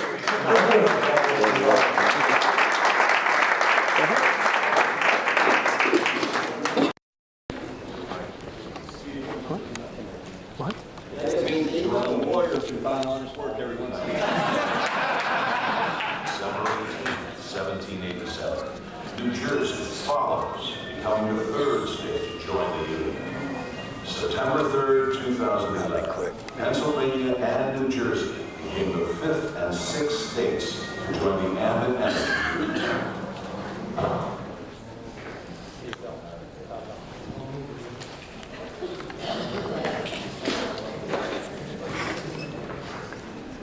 So we can get off that. Okay, we're going to talk about leadership a little bit, and this is the single most important part of the distinction. There are two kinds of leaders. There's leaders that I call like sports coaches. A lot of people try and run their life and their business that way. Typically doesn't work out in our industry. That's where you sit on the sidelines and you bark orders at people, or you're the guy that's always calling, telling people what to do, telling them where they should go, that they should make calls and things they should do. And I'm urging you to be the other type of leader, which is to lead from the front. It's not beneficial in our business to act like a general and send orders to the field. What you want to act like is a second lieutenant and say, come on guys, let's go. You always want to be the one leading. And that's what's brought a great deal of success to me. You've got to be doing what you want others to do. All the talk we do today, you're going to get a lot of good training out of this. But what you typically will do is what the people that are leading you do. So that's why it's important that you go to presentations. It's one presentation a week if you want to be moderately successful eventually. It's as many presentations as you can if you want to blow up. I mean, frankly, more meetings means more money. But if you're not going to meetings, I can assure you most of the people on your team will quit going to meetings, and your growth will slow. If you do go to meetings, but you're never bringing guests, you're setting an example for them as well. It's important that you invite prospects. I frequently sign people up, my personal prospects, before I bring them to a meeting, on the condition that they come immediately to a presentation and see what they're doing. So even if you are in the habit of signing them up at home or in one-on-ones or home presentations, if someone's going to work with me, they're either going to go to at least a live presentation every week, or I just don't have the personal time for them. But you need to set that kind of agenda that you're going to be at the meeting and have those people with you. You got to attend all the presentations and trainings.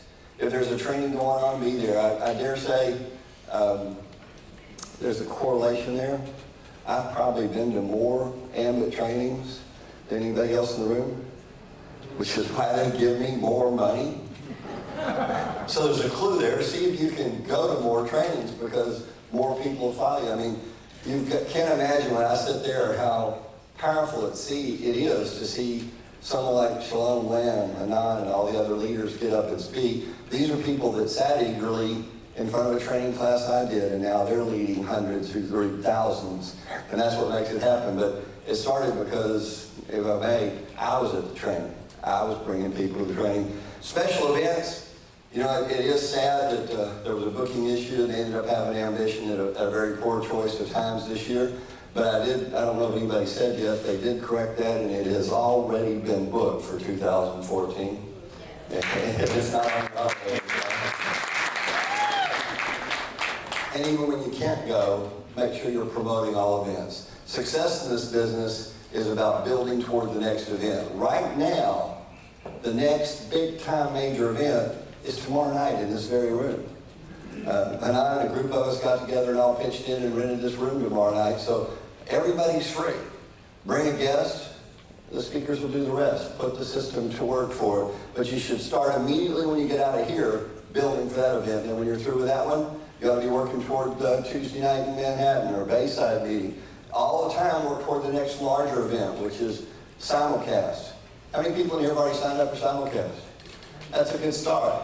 What I'd suggest you do is register for simulcast and then send a copy of your registration receipt to the people on your team and say, here's mine, where's yours? because that's what it's going to be about. It's amazing. You know, I don't know how the Meadowlands is going to go, but I know in Texas this year they only announced Austin, Texas, my hometown, for the place they're going to have it, not Houston or Dallas, and it sold out the same day they made the announcement. So, you know, now if somebody in Texas wants to go, we're suggesting that they go to San Jose or Illinois or somewhere like that. But Meadowlands is still working right now, but I wouldn't wait too long. But make sure you're promoting events and let them go. Promotion is not just sending emails and again barking orders. It's about telling people you're going and why it's important that you want them to go with you along the way. Recruiting is always priority number one. You know, we get caught up in recognition, and I enjoy that, but even if you're an executive or a national consultant, if you're not personally building your business, bringing new blood in, your business is slowing down. You only slow down on your recruiting when it gets to the point that you've got so many people asking you for help that are in your team that you just hardly can find the time to recruit. And that's where it is for me now, but I still recruit some. I've just become extremely picky about the recruiting. You know, we talked about bringing guests. When you stop bringing guests, they won't, they'll quit attending. And, you know, I've seen that happen for a lot of people. One of the most popular things, I think, is some great meetings, and it's being blunt, here in New York, it's like Brooklyn. We had that one time, the two biggest meetings in all of Ambit Energy were happening on a weekly basis in Brooklyn and in Houston. And the difference I saw is in Brooklyn, you'd have a group by then of 15, 20, 30 top leaders all standing in the back of the room with each other, conversing while they're waiting for the troops to go do the work. And pretty soon, the troops fell off. And a group of leaders were standing around saying, what happened? That's what kills the meeting. I urge you as the leaders, you are the leaders in here today, especially all the ECs and SCs here, do everything you can to be here tomorrow night with a guest. You lead from the front and people will follow you. If you stop communicating with your team, obviously they'll quit communicating with their team. We've got PowerZone. It makes it really easy to make sure you're sending out a note to your immediate coded organization. Just don't overkill people with email.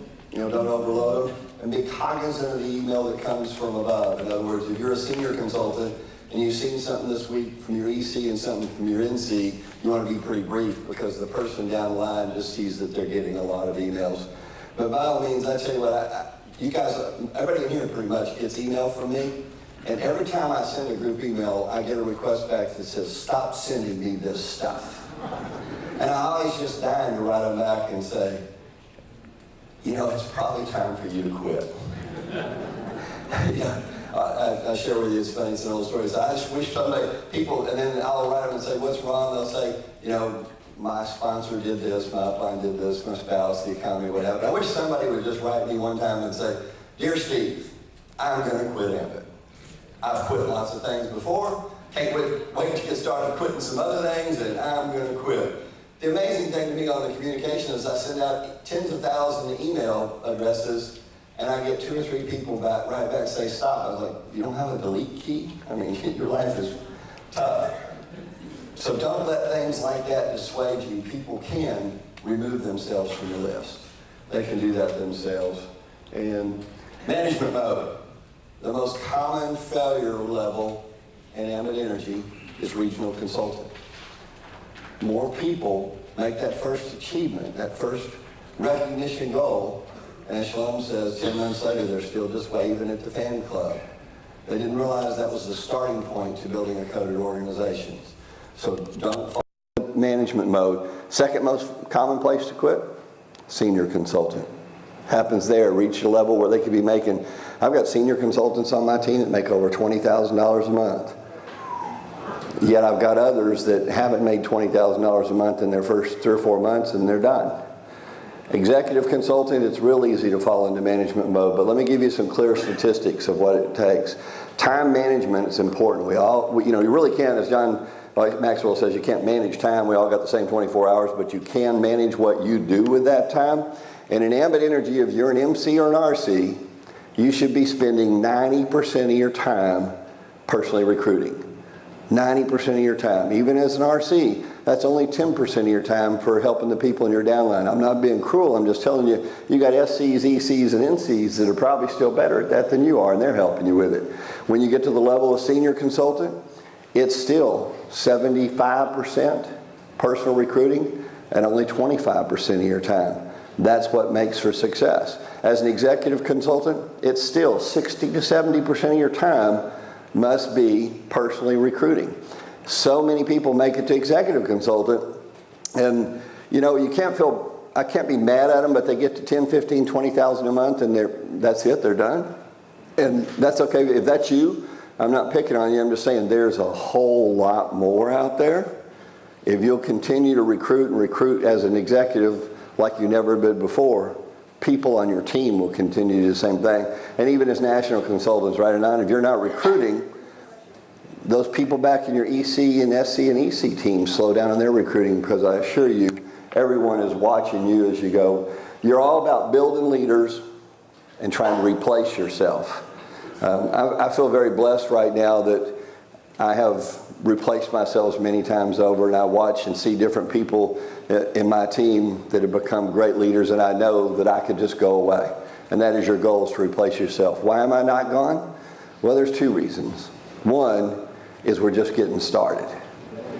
I'm personally looking at it, I mean, we're $1 billion a year right now, and Jerry Thompson just said within the next 2 or 3 years he expects us to double to over $2 billion. That means the amount of commission paid out in the last 7 or 8 years is going to pay out again over the next 2 years. You know, I've never had a bank call me and say, don't send any more, you can't put more in here, you know. But the most important reason is, the reason I'm successful and financially so successful is because of you guys. I get the thanks from the different people you hear thank me, and I really appreciate that, but it's them that build my business.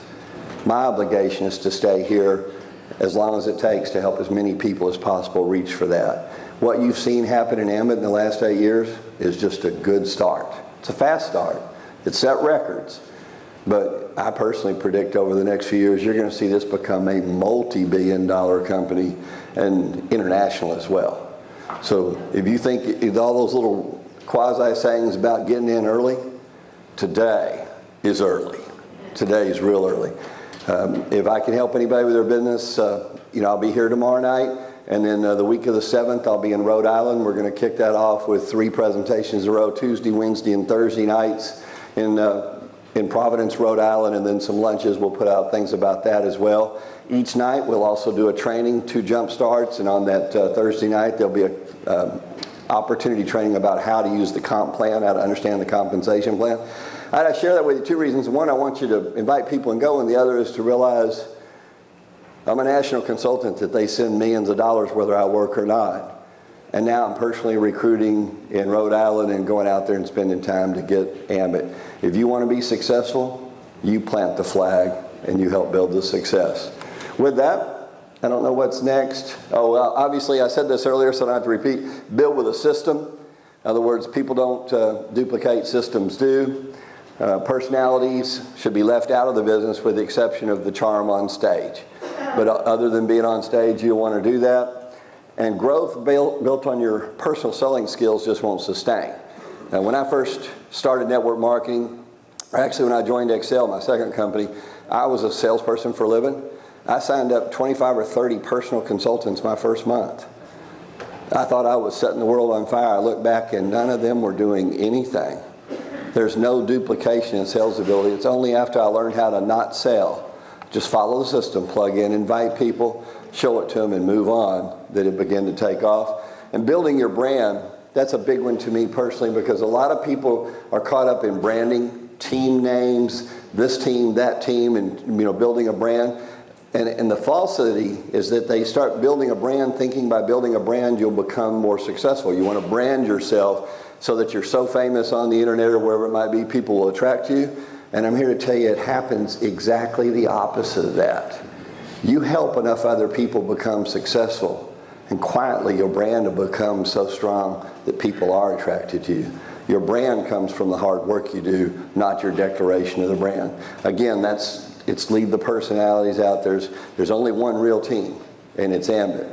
And together, everyone can achieve more. So guys, this is it. This is the kickoff of the big time. We're about to see this company move into momentum. I hope you decide to work with all of us and share in the success. Just give yourself permission to be successful. Get excited, stay focused, and never quit. Thanks.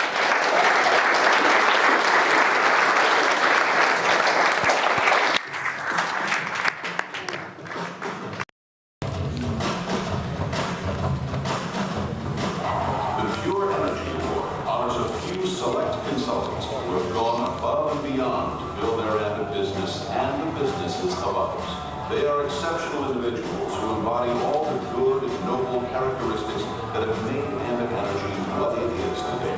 This award honors the real energy, the pure energy in our business, which is the passion of our consultants.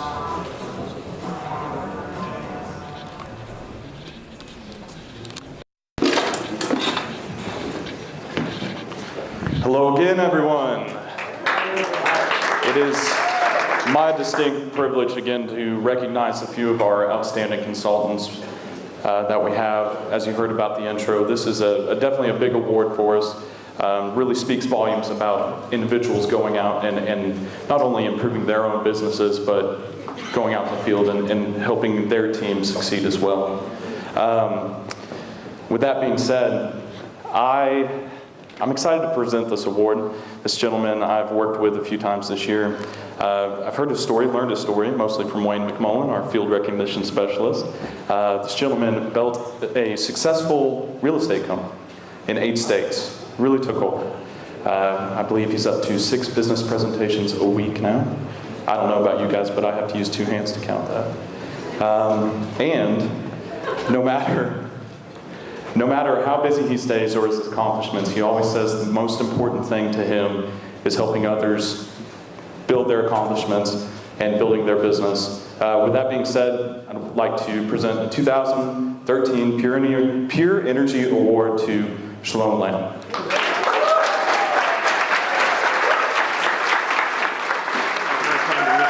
Thank you. Thanks very much. God bless you.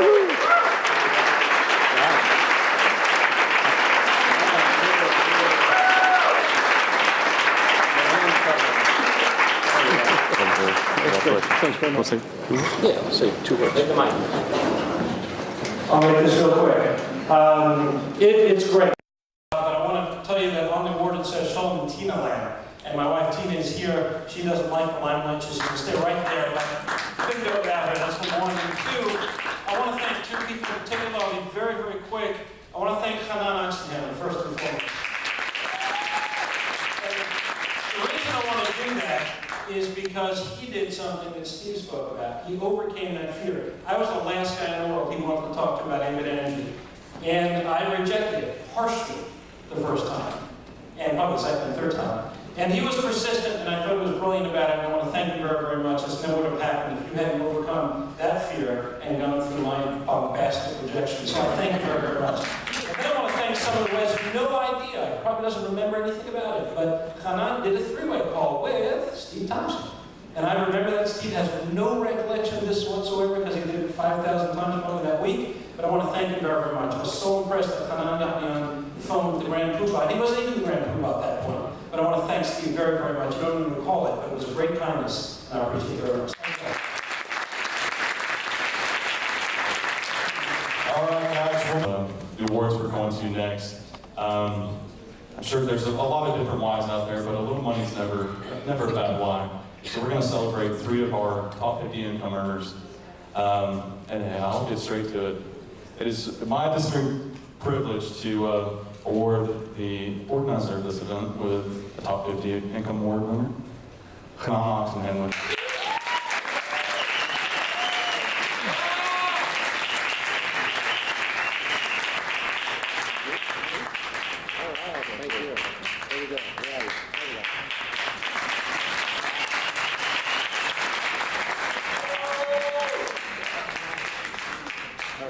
Thank you. This is not for me, this is for you guys and the entire team. God bless you all. All right, second, we have executive consultants.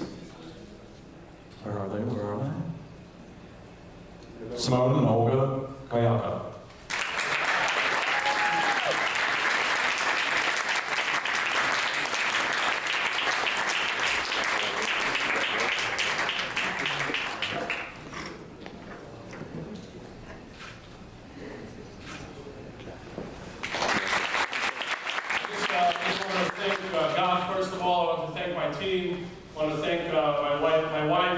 And you guys know my story, how 4 years ago I was absolutely broke, didn't even have the money to invest, and you guys know that I borrowed the money from my parents, and they're here today. I'd like to say a big thanks to Mom and Dad.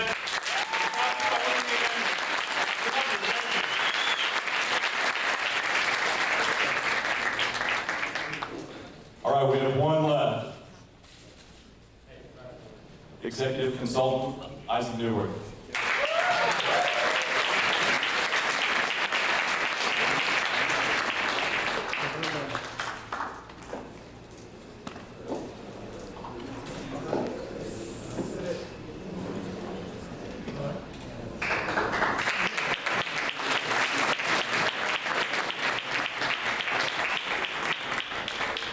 Thank you all. If I can do it, everyone can do it. Remember that.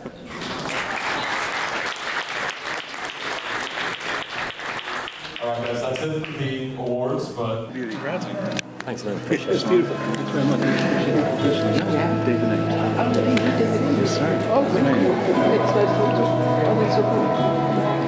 So I would say the one word is determined, and the personality type is he is a strategist. Anytime you're in a conversation with Chris, he is thinking 2 steps ahead. That has turned out to be a good thing for him because he's, very able to identify new opportunity before other people. Frustrated Cowboys fan. Both. Anything Bob Dylan or John Cash. Definite night owl. Levi's. All the way.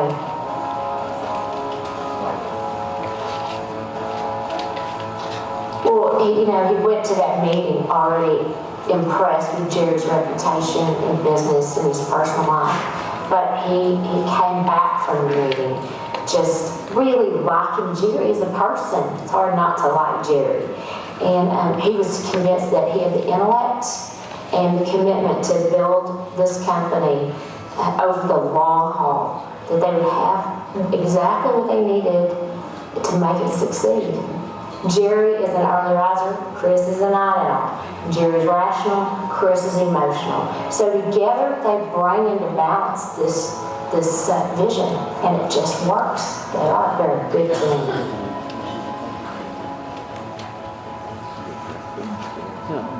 It came from his days at Excel, where one of his responsibilities was to write a monthly motivational article for the co-founders of that company for the field.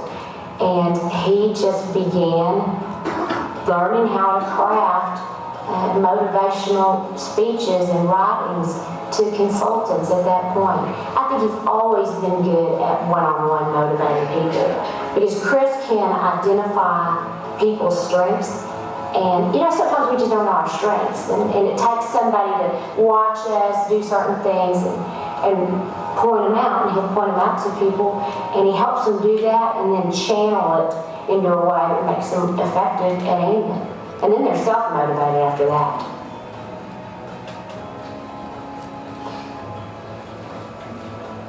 I would say the strongest influence over his life is his relationship with God that he's had since childhood. And Chris doesn't talk a lot about that out in the business world, but it certainly is the foundation of everything that he does. And I know that it was his faith that really motivated him to step out and start Ambit.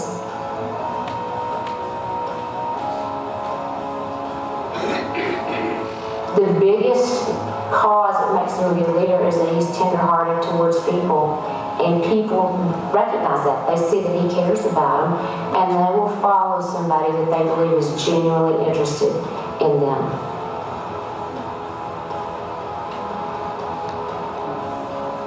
He's fun, he loves a challenge, he loves to learn, he's creative, he's a good father, a good husband. But the one thing that really stands out about Chris is that he pushes people to keep up with him.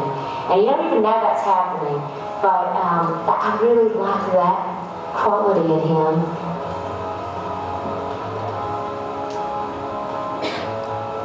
That's easy.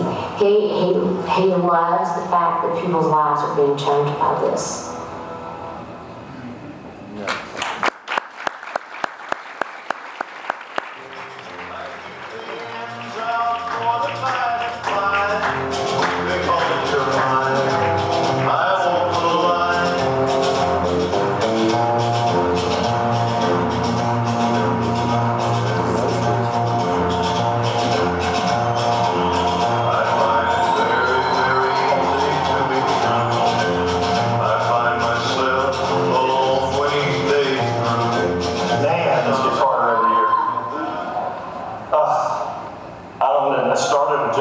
gonna watch that video, Leslie, you're gonna have to do this next year.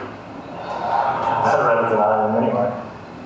Thank you guys. You know, every year I think that ambition can't get any bigger, and every year you prove me wrong. This is awesome. This is so awesome. Look around the room. You know, this kind of thing doesn't happen by accident. So before I begin this afternoon, there are a few people I'd like to recognize and thank. First, I'd like to thank Mr. Thompson for his continued support of Ambit and for keeping us focused. You know, when we won Inc. 500, he called me and John and left us a voicemail congratulating us on our accomplishment. And then he told us the story about someone he knew whose company had won the Malcolm Baldrige Award, and then started spending all their time speaking about how they won the award, and a few years later their business was bankrupt, and then he told us to enjoy today and get back to work. So I've not forgotten that, Mr. Thompson. I appreciate it. And next, I'd like to thank Jerry and Carolyn. You know, I say it every year, but it's true. Jerry and Carolyn are great partners. They're smart, they're generous, they're fun to be around. And after 7 years of knowing them, Leslie and I are still learning from them how to be better leaders, and they've become our good friends. And so I want to thank them today. And I want to thank John Burke and his wife, Faith. You know, John's our MacGyver. And I'm convinced if all we had when we started Ambit was a bottle cap, a paper clip, a couple of gum wrappers, and a battery, John still would have figured out how to build a customer care system out of it. He's a talented, passionate guy, and Ambit, your contribution to Ambit's immeasurable, man. And I also want to thank Faith. She's been such a great support. I know to John, but also to me and Jerry and our families, because she prays faithfully for this company, for you guys. Not only our corporate employees, but in the field, and I appreciate that, and I so value that. So thank you both.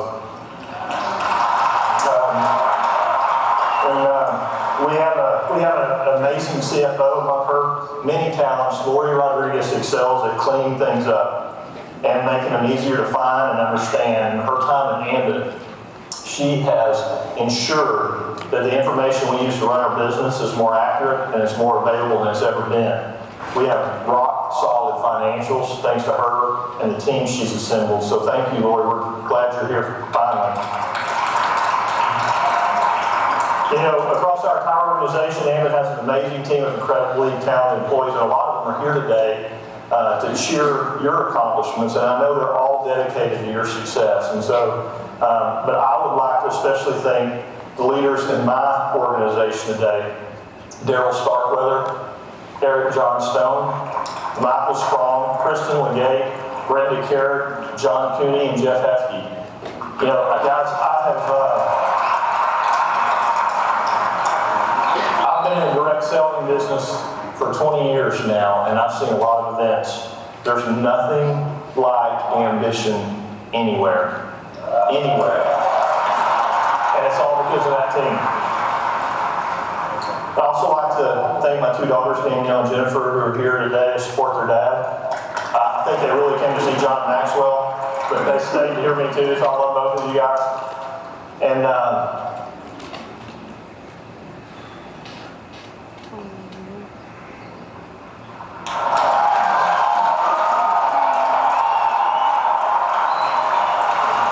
finally, I'd like to thank my best friend for 19 years, Leslie.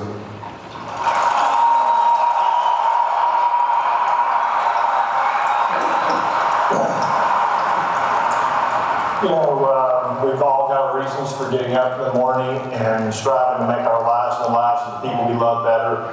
And Leslie's my reason. I work every day to earn her respect and make her proud.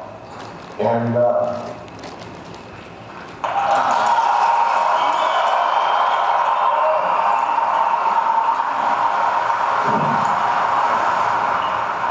I know Ambit wouldn't be the company it is today without her encouragement and support, especially in those early days when there was really not another reason other than faith to believe this thing would work. So thank you, sweetheart. I love you.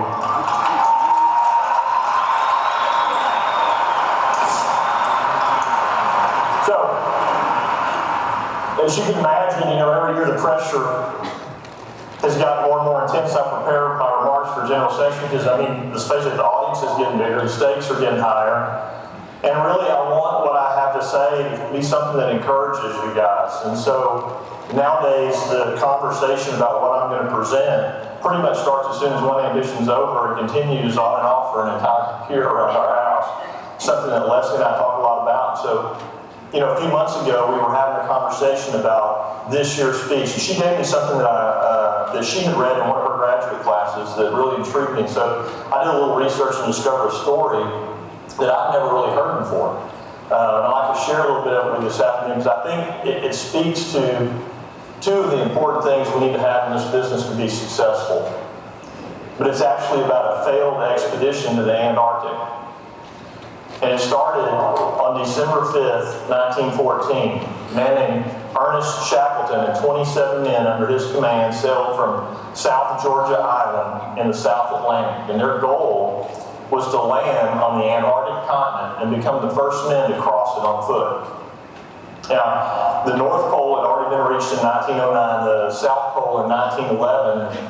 Shackleton, who had already been knighted for his earlier expeditions, believed that crossing the Antarctica was the last great polar journey yet to be accomplished on Earth by man. So he came up with a really fancy name for his expedition. He called it the Imperial Trans-Antarctic Expedition. The expedition began with clear skies and smooth water. Just within a few days, though, as they started to sail into this icy Weddell Sea, unseasonable gales began to shove floating ice together, and the temperature sank below zero, freezing more than 1 million square miles of ice into a solid mass around their ship. So these guys were only 100 miles from their destination, and they got stuck in the ice, in the middle of nowhere, no radio transmitter. They were pretty much utterly alone. So there was nothing they could do really but wait for the ice to break, and so that's what they did for almost 9 months. By then, it was midwinter in the Antarctic, and they had been in complete darkness for over 2 of those months. And the temperature was now 30 below zero. And around the ship in every direction, extending to the horizon, was this huge sea of ice. And from time to time, the shriek of the wind outside broke all the conversation inside the ship. And away in the distance, the ice would groan, and the men would listen to it as it traveled, the sound of it traveled across all those frozen miles of ice. And then, every now and then, the ship would quiver and groan in response to that. Her wooden timbers were getting all this pressure from the millions of tons of ice that were pushing hard into her sides. And finally, one day Shackleton spoke to Jack Horsley, who's the ship's captain, and he said, "Jack, you better make up your mind that it's only a matter of time. It may be a few months, maybe only a few days, but what the ice gets, the ice keeps." And so 2 days later, Shackleton gave the men an order to abandon the ship. And a week after that, the ice crushed the hull, and it sank to the bottom of the ocean, stranding them in the middle of an icy wasteland, which was drifting back out into the Atlantic, and which at any moment might break up into big floating chunks of ice. And so they knew they had to get off of there. So they started dragging their lifeboats and the only supplies they had, and they headed in the nearest direction of known land, which they estimated to be 346 miles away. Now, every few hundred yards, they ran into these pressure ridges, these massive walls of solid ice. Sometimes they were 2 or 3 stories tall, and they'd been caused by these plates coming together and then freezing to splash. And so they were too big to climb. The only thing they could do was just try to chop through them with their axes. And so they did that, and at the end of 2 back-breaking days in sub-zero weather, they were just wiped out. They were exhausted. After all that hacking and dragging, they'd traveled only about 2 miles in 2 days. And so they rested, and they tried again, and after about 5 more agonizing days, they'd covered a total of maybe 9 additional miles. The ice was getting softer longer, and these pressure ridges were getting even taller, and so they had to stop again and wait. After several more months, now living on seals and penguins and seaweed, the ice finally broke, and the ice floe that they were on started to drift back into the Atlantic Ocean. And so after many more days of drift on this block of ice, they finally caught sight of Elephant Island, far off in the horizon, and they decided as a group they would take the lifeboats and they'd make for it. And so they launched their small little lifeboats across what was still a very treacherous sea. And they were facing gale force winds, and now temperatures that are estimated over 100 below zero. And after 7 days and nights without sleep, with only a sextant as their guide, they made it to the island, only to find out it had nothing to offer. There's no food, no shelter, no wood for a fire. This thing was just a big pile of cold black rock. And so it became pretty evident to Shackleton that the only way to survive was for a few of them to take one of the lifeboats and continue on to South Georgia Island, which was 800 miles away. Now, the chance of that small boat successfully navigating that distance in those conditions was almost zero. Guy left anyway. And after 17 days, against all odds, they reached the shore of South Georgia Island. The only problem is they landed on the wrong side of the island. And when they got there, their boat got crushed by the rocks. And the only way they could reach civilization on the other side of the island was to help and get help, was to traverse a 10,000-foot mountain range that had never been crossed before. And so they left some supplies for 2 of the men next to the broken boats, and Shackleton and 2 others set off on foot toward those mountains that separated them from the whaling port on the other side of the island. And they walked for 3 days without food or water, through deep snow and razor-sharp frozen glaciers, each man helping the other when they needed it. And on the afternoon of the 3rd day, with their clothes just tattered to rags and their faces so black from the smoke of the whale oil that they were burning to keep warm, they walked into town. And they were so strange looking, at first people didn't know how to react. They literally thought 3 ghosts had come down from the mountains to haunt them. I mean, they'd never seen people come down from that side of the mountain before. Undeterred, though, the next day Shackleton sent a boat for the 2 men he left on the west side of the island, and they were rescued. It took him 4 more months and 4 separate attempts through the ice to get back to Elephant Island to the rest of his crew. And when he finally arrived there on August 30th, 1916, over 2 years after the expedition started, and nearly 5 months after leaving them on Elephant Island, he found every single man alive. Every one.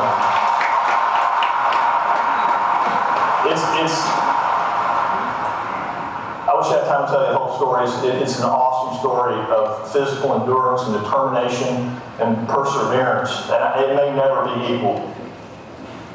But I don't think it was an accident or luck. It was because every man on board the ship, aside from their professional skills, was specifically chosen for 2 attributes. They had a positive attitude, and they were willing to endure great hardship in order to accomplish an important goal. Shackleton personally sponsored every person on that ship.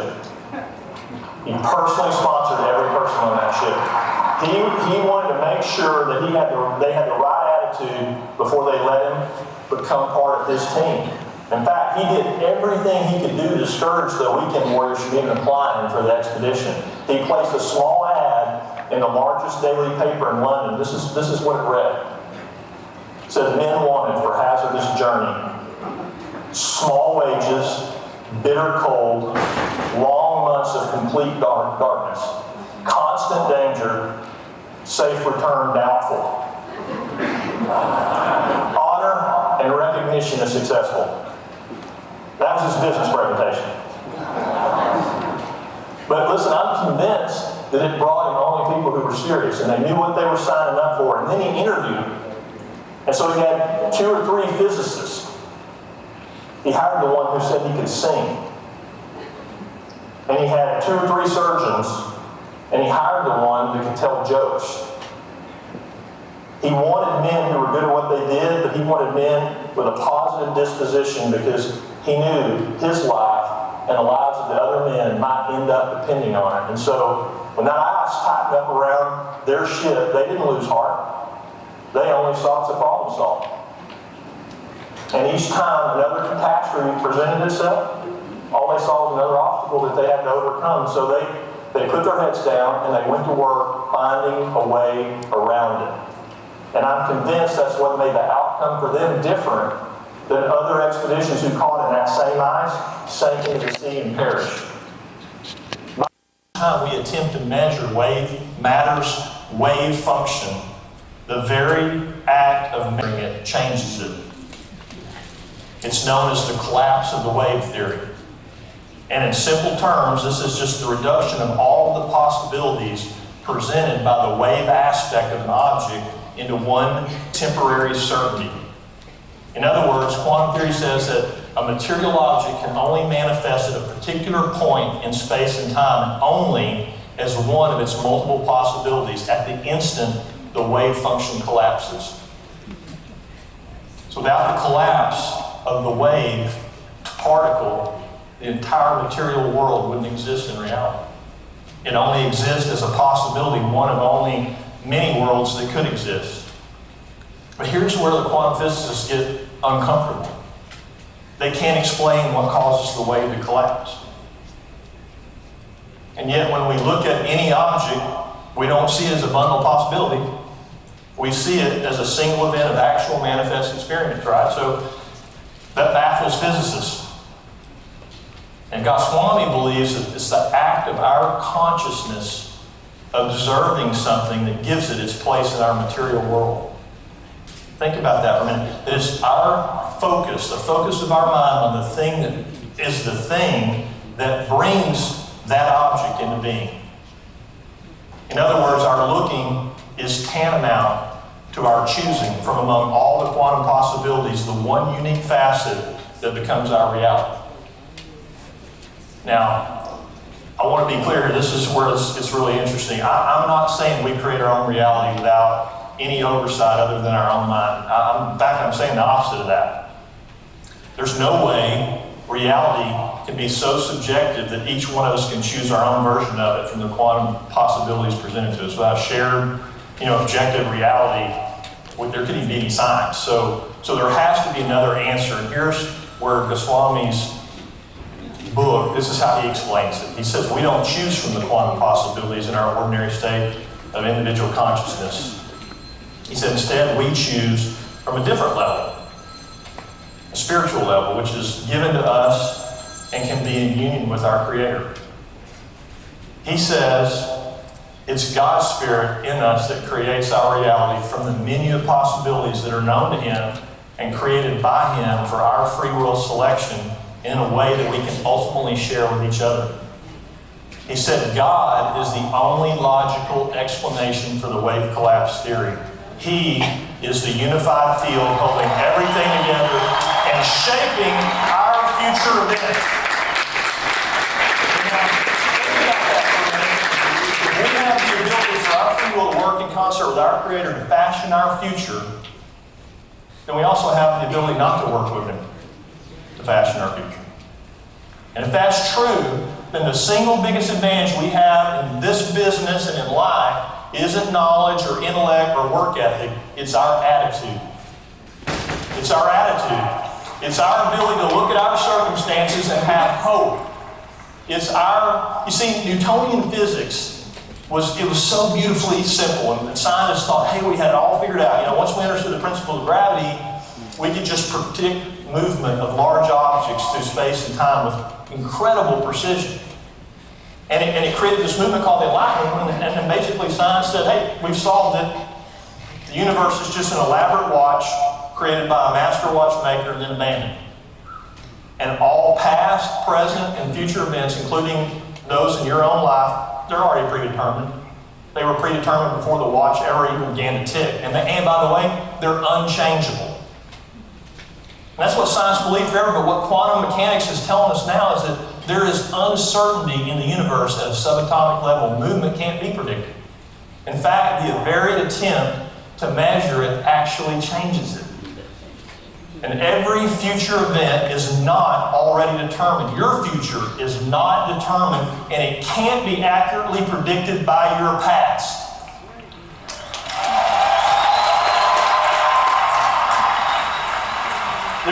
There's a degree of flexibility in the outcome. What Dr. Goswami is saying in his book is that the future can literally be altered by our attitude toward it. That looking upon our circumstances with optimism, expecting success, can actually produce a different result than if we approach our life expecting to fail. And listen, ice is ice, okay? And it wouldn't have mattered how many mornings Shackleton got up and before he opened his eyes said, there's no ice, there's no ice, there's no ice. Still been there waiting for him when he came above deck, okay? I'm not saying that. But he never let the reality of the ice determine his future. He and his crew had every reason and many opportunities to give up or give in. It would have been easy for them to look at their circumstances, those circumstances, and despair. They didn't. And I don't know today where you are in your Ambit journey. I know some of you are brand new in this business and you're still at that early stage where the sky's clear and the water's smooth.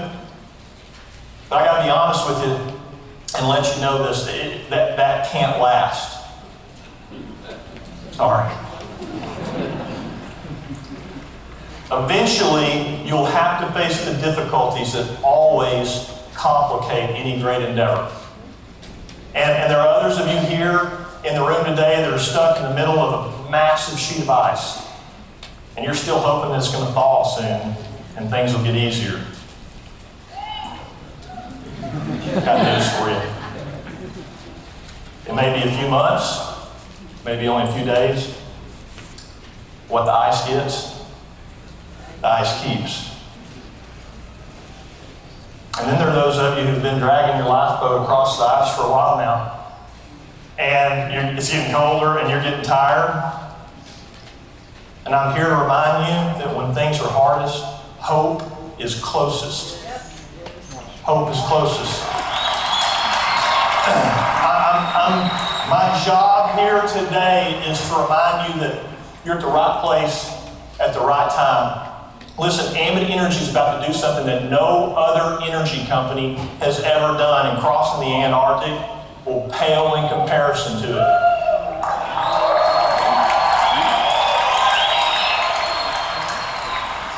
In the next 24 to 36 months, we're going to go from 1 million customers to 2 million customers, and from 1 billion to 2 billion in annual revenue.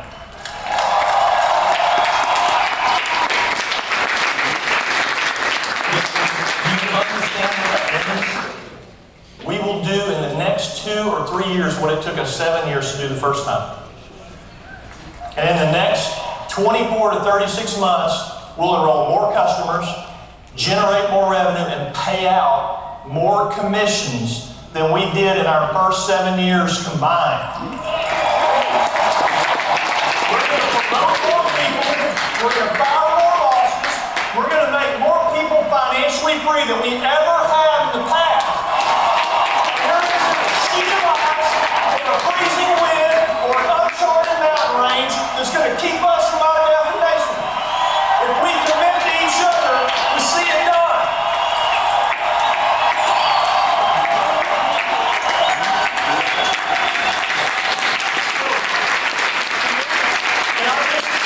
Can I just have our national executive consultants just keep standing for a minute? And I'd just like to ask everybody else to stand down. If you're a national executive consultant, just stand up with me for a minute. I love you guys. I love you guys. And listen to me. You built our business. You have built our business. You're our Shackletons. You've been knighted. You've already accomplished great exploits in Ambit. You don't have anything to prove to anybody. But you also have an opportunity to do something that no other group has ever done. Look around this arena. You have a crew of people here who already have or who are about to abandon their ship and step out on that ice. And they're counting on you guys. They're counting on you to help them go where they want to go. And I want to know if you're ready to help them. All right, you guys heard that, so let me ask everybody else here. Are you serious about your financial freedom? Well, stand up and join us. Everybody who's serious about their financial freedom, stand up and join us.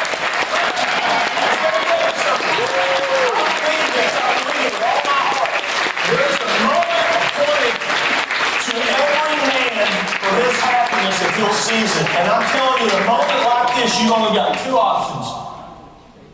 You can check out or you can charge. So I've got an invitation for you. I wrote my own little business presentation. Men and women wanted for a difficult journey. Small wages to start. Bitter cold rejection. Long months of complete frustration. Constant danger of giving up. Return as the same person, doubtful. Financial freedom if successful.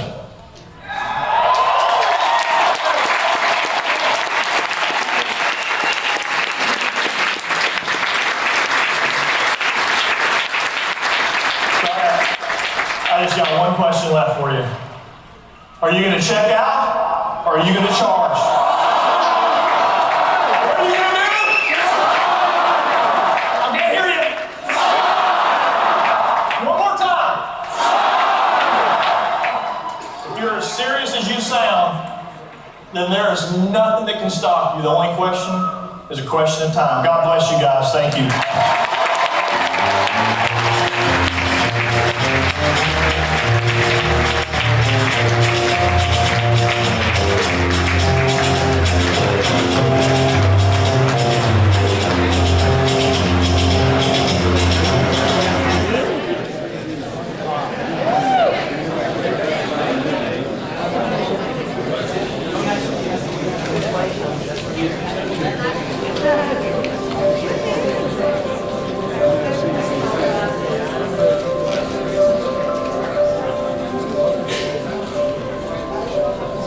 One word to describe Jerry is brilliant.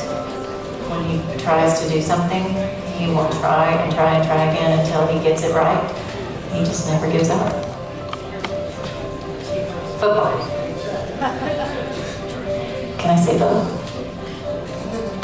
Baba O'Reilly by the Who. Definitely morning. Khakis during the week and blue jeans on the weekend.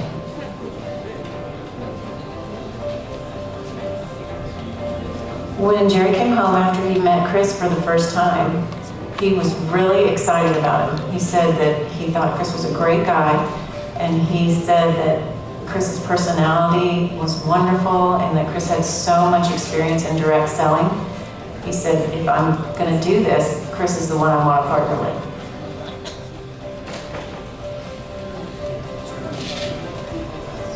You know, they're so similar in their values and in their love of people, I think, and so they really complement one another. And it's also funny because Chris is such a night owl and Jerry's such a morning person that their opposites attract as well.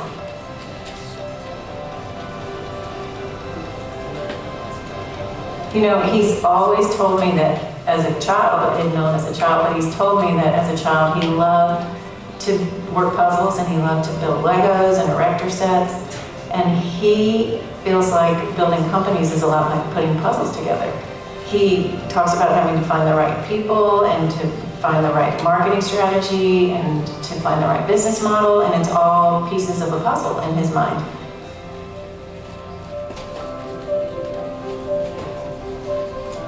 Jerry's mom and dad have been the people that have had the most influence on his life.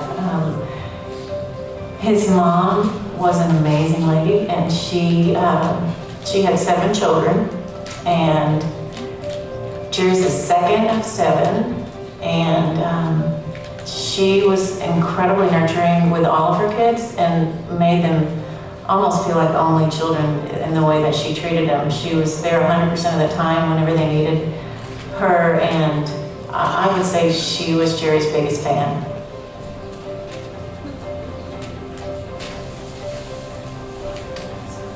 Jerry is a visionary, I feel like. He has the ability to see things in a different way than most people, and he also is really great at articulating his visions.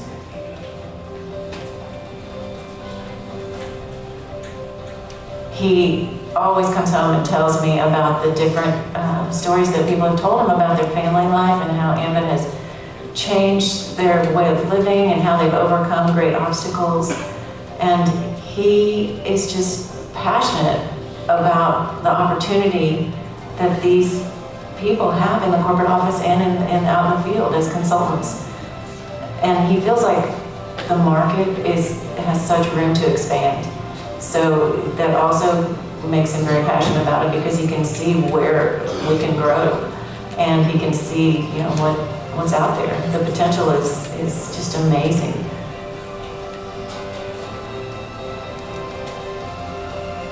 I can't even tell you how consistent he is with everything in his life, and how faithful he is, and how honest he is. And I can just say that I love him more than I ever thought I could, and I admire him and respect him and have seen him grow as a person.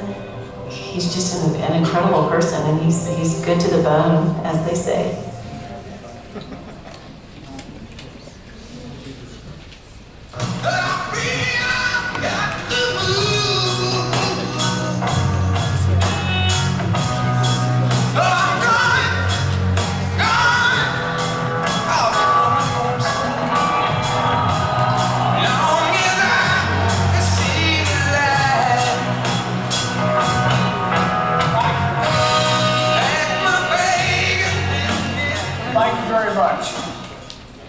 Thanks for making this the biggest and best ambition ever.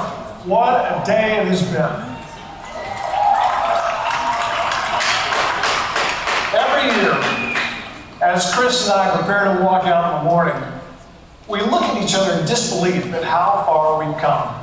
Today, we have over 10,000 people here today. But 8 years ago, when this universe first began to form, there was only one other person. And that was my wife of 27 years, Carolyn.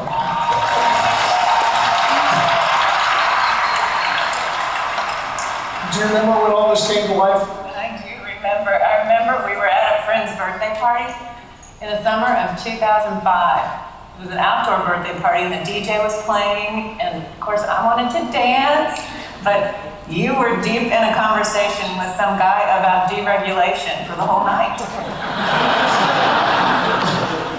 So when we got in our car, you said you were getting out of telecommunications and into electricity. And I just smiled and said, well, that sounds like a good idea.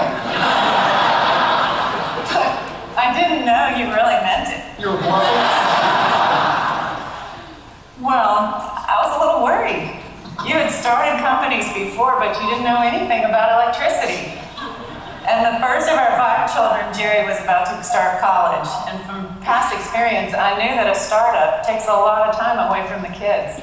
So I just smiled and said, if anyone can do it, I know you can. So,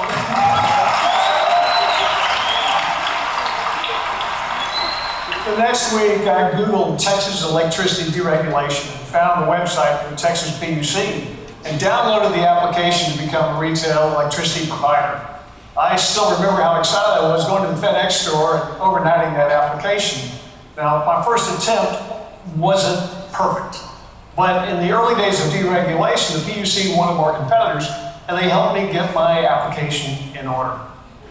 It was like that Goethe quote that you love. Whatever you can do or dream you can, begin it. Boldness has genius, power, and magic in it. Begin it now. And continues, concerning all acts of initiative, there is one elementary truth. the ignorance of which kills countless ideas and splendid plans. That the moment one definitely commits oneself, then providence moves too. And all sorts of things occur to help one that would never otherwise have occurred. That unforeseen help has happened from our very first day. Were you ever scared? I wasn't really scared, but I was pretty nervous when you asked our home and your parents' home to be your first electricity customers. But that worked out okay. Well, it did for about a month, until the lights went off. I remember I was sitting at the computer and the air conditioning went quiet, the house went dark, everything started beeping all around me, so my first thought was, oh my gosh, does Jerry know what he's doing? So I called you at the office and I asked you if you knew why our power was off.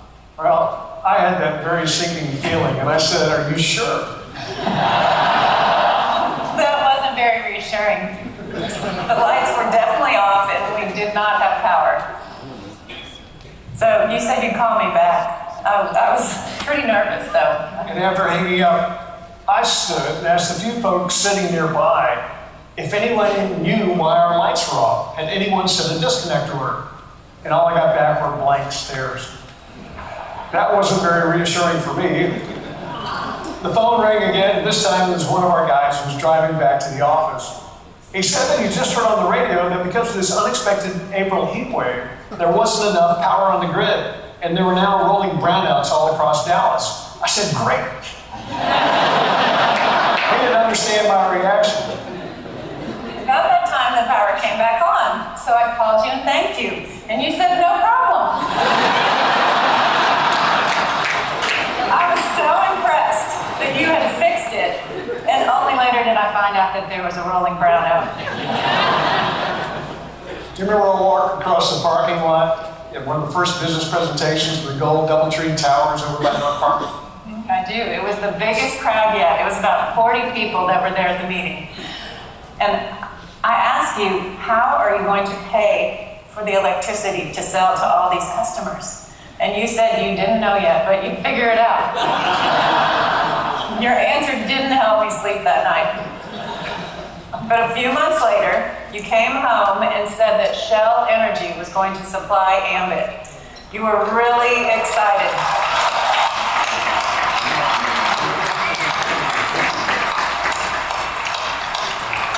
They were so impressed with John's systems and the channel that Chris was growing. Shell Energy is a name that we haven't used much lately, but they have been our friend and energy supplier from almost the very beginning. They showed confidence in Ambit when we were a $1 million company, and with their help, we became a $1 billion company. In a legal sense, they're not our partner, but they have been our loyal supplier through all the ups and downs over the past 6 years. Some folks from Shell are here today. Why don't we show them just how much we appreciate their support and friendship?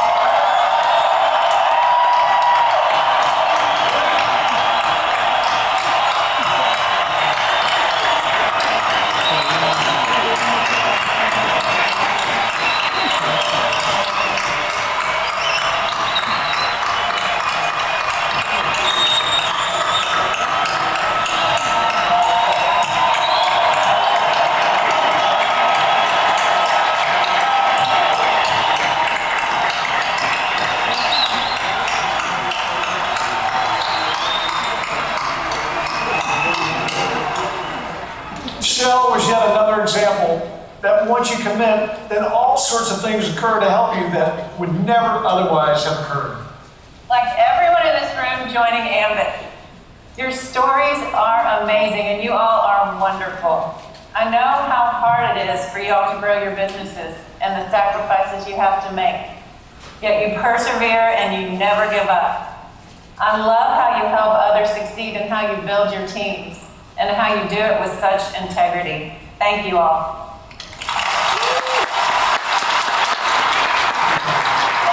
Speaking of great teams, how did y'all like John Burke this morning? Wasn't he a rock star? And we all love his wife, Faith. She is so beautiful, both inside and out, truly. Jerry, what a blessing it is that you and Chris had lunch together that day at Potbelly's. Chris has so many gifts. It's just amazing. And he is such a fine and decent man. And his wife, Leslie, and I have become great friends, and she is such a godly woman. And she is so smart and supportive and fun. And I just love them both. So.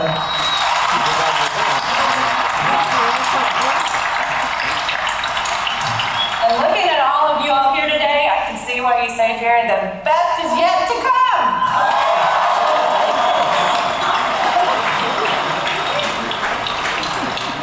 Ambit wouldn't have ever been born without Carolyn's early feedback and pats on the back. You've done countless things behind the scenes that have helped us to become what we are today. We all thank you for everything.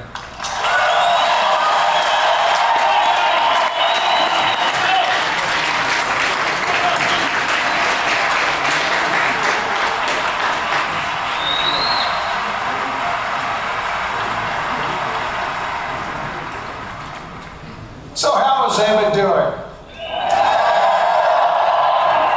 It's been another exceptional year.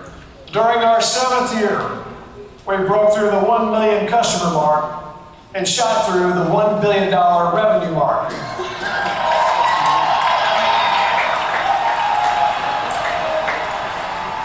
Some may say these numbers are a coincidence, but I think it was our destiny.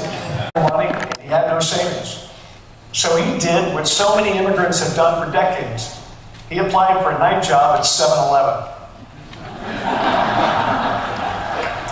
And while waiting for a call back, he got a call from a lady in his church instead. She told him about making money by gathering electricity customers. And then he could make $100 for every 2 customers he signed up. And that's all he needed to hear. His Ambit career began with 30 minutes a day during his lunch hour.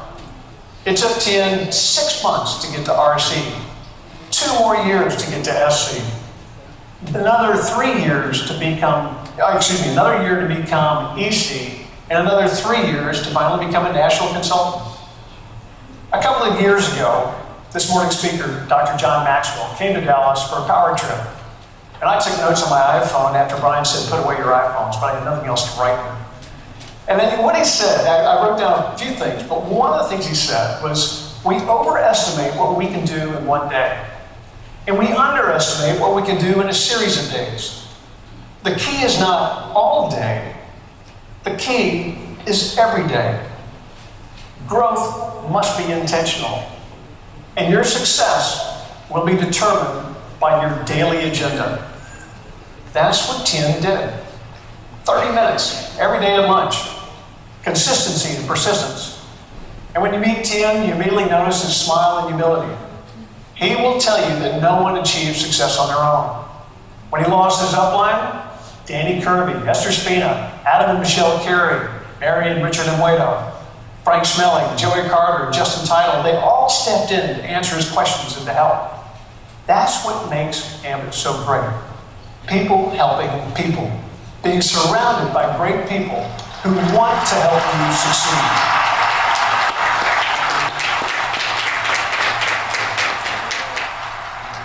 If you want a better life, seek it. Tien got into Ambit hoping to cover his cell phone bill. He did that and much more.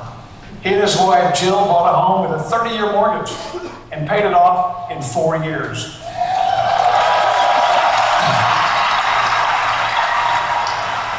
This is their American dream. Please join me in congratulating Ambit's newest national consultant, Tien Bui, his wife Jill, and his parents.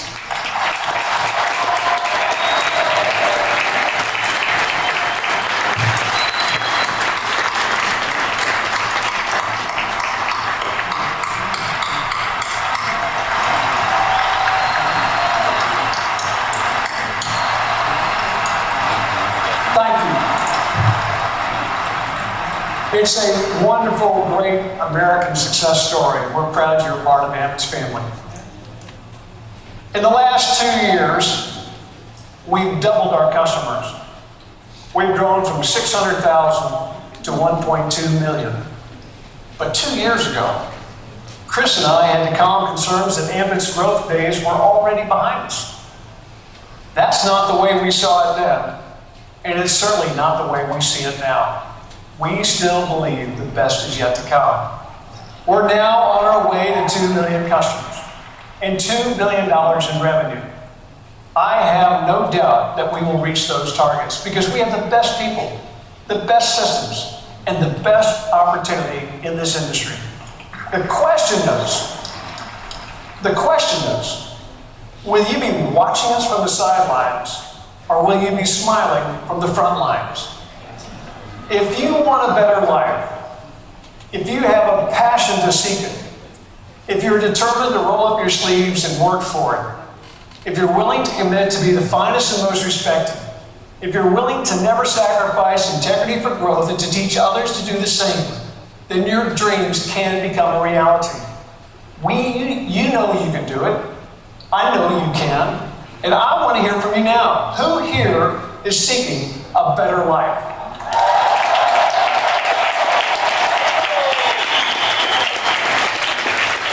Do you have a burning passion to get there? Yeah. Will you commit to being the finest and most respected? Yeah. We're all in this together. We're a great big family. Our journey will always be winding. It will always have its ups and downs and bumps. But we will be here to support you along your way. The opportunity is bigger than ever before. Our people are more experienced than ever before. And our ability to support you is stronger than ever before. And our passion to help you burns brighter than ever before. We believe in each of you, but it's still up to you. If you want a better life, seek it. Stay hungry, stay humble, stay grateful, and pray. Pray for the wisdom to know what is right, the courage to choose what is right, and the strength to do what is right. Many thanks to all of you. We appreciate your trust, enjoy your friendship, and wish you the very best of happiness and success in the many years to come. God bless.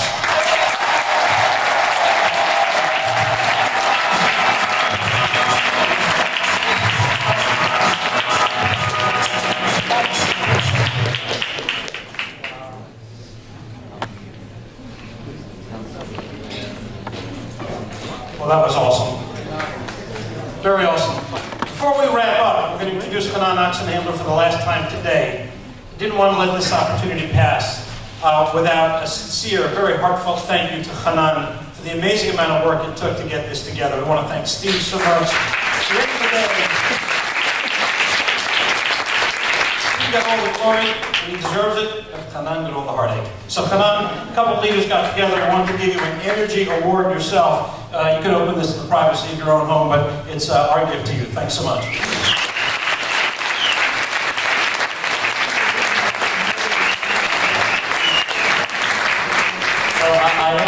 As I said before, I don't deserve this credit. Yes, it was hard work, a lot of sleepless nights. I will cheat and say if I was partially at home, partially in the synagogue, that doesn't make a difference. The bottom line is you all made it out here today, and I congratulate you all for being here today. I can't top what Chris and Jerry said over here. The only thing I can say is in about 26 hours from now, we have a business presentation here. Tomorrow night, that's the proof that you need. That's the vehicle that you need to start building your end of business. Be out here tomorrow. We're going to have a great lineup of speakers. You'll have a chance to hear more from Steve. More importantly, your guests will have a chance to hear what you just heard here today and validate this incredible opportunity. Go out there, take action. We have to vacate the room by 6. Have a safe trip home. God bless you all, guys. Thanks for coming.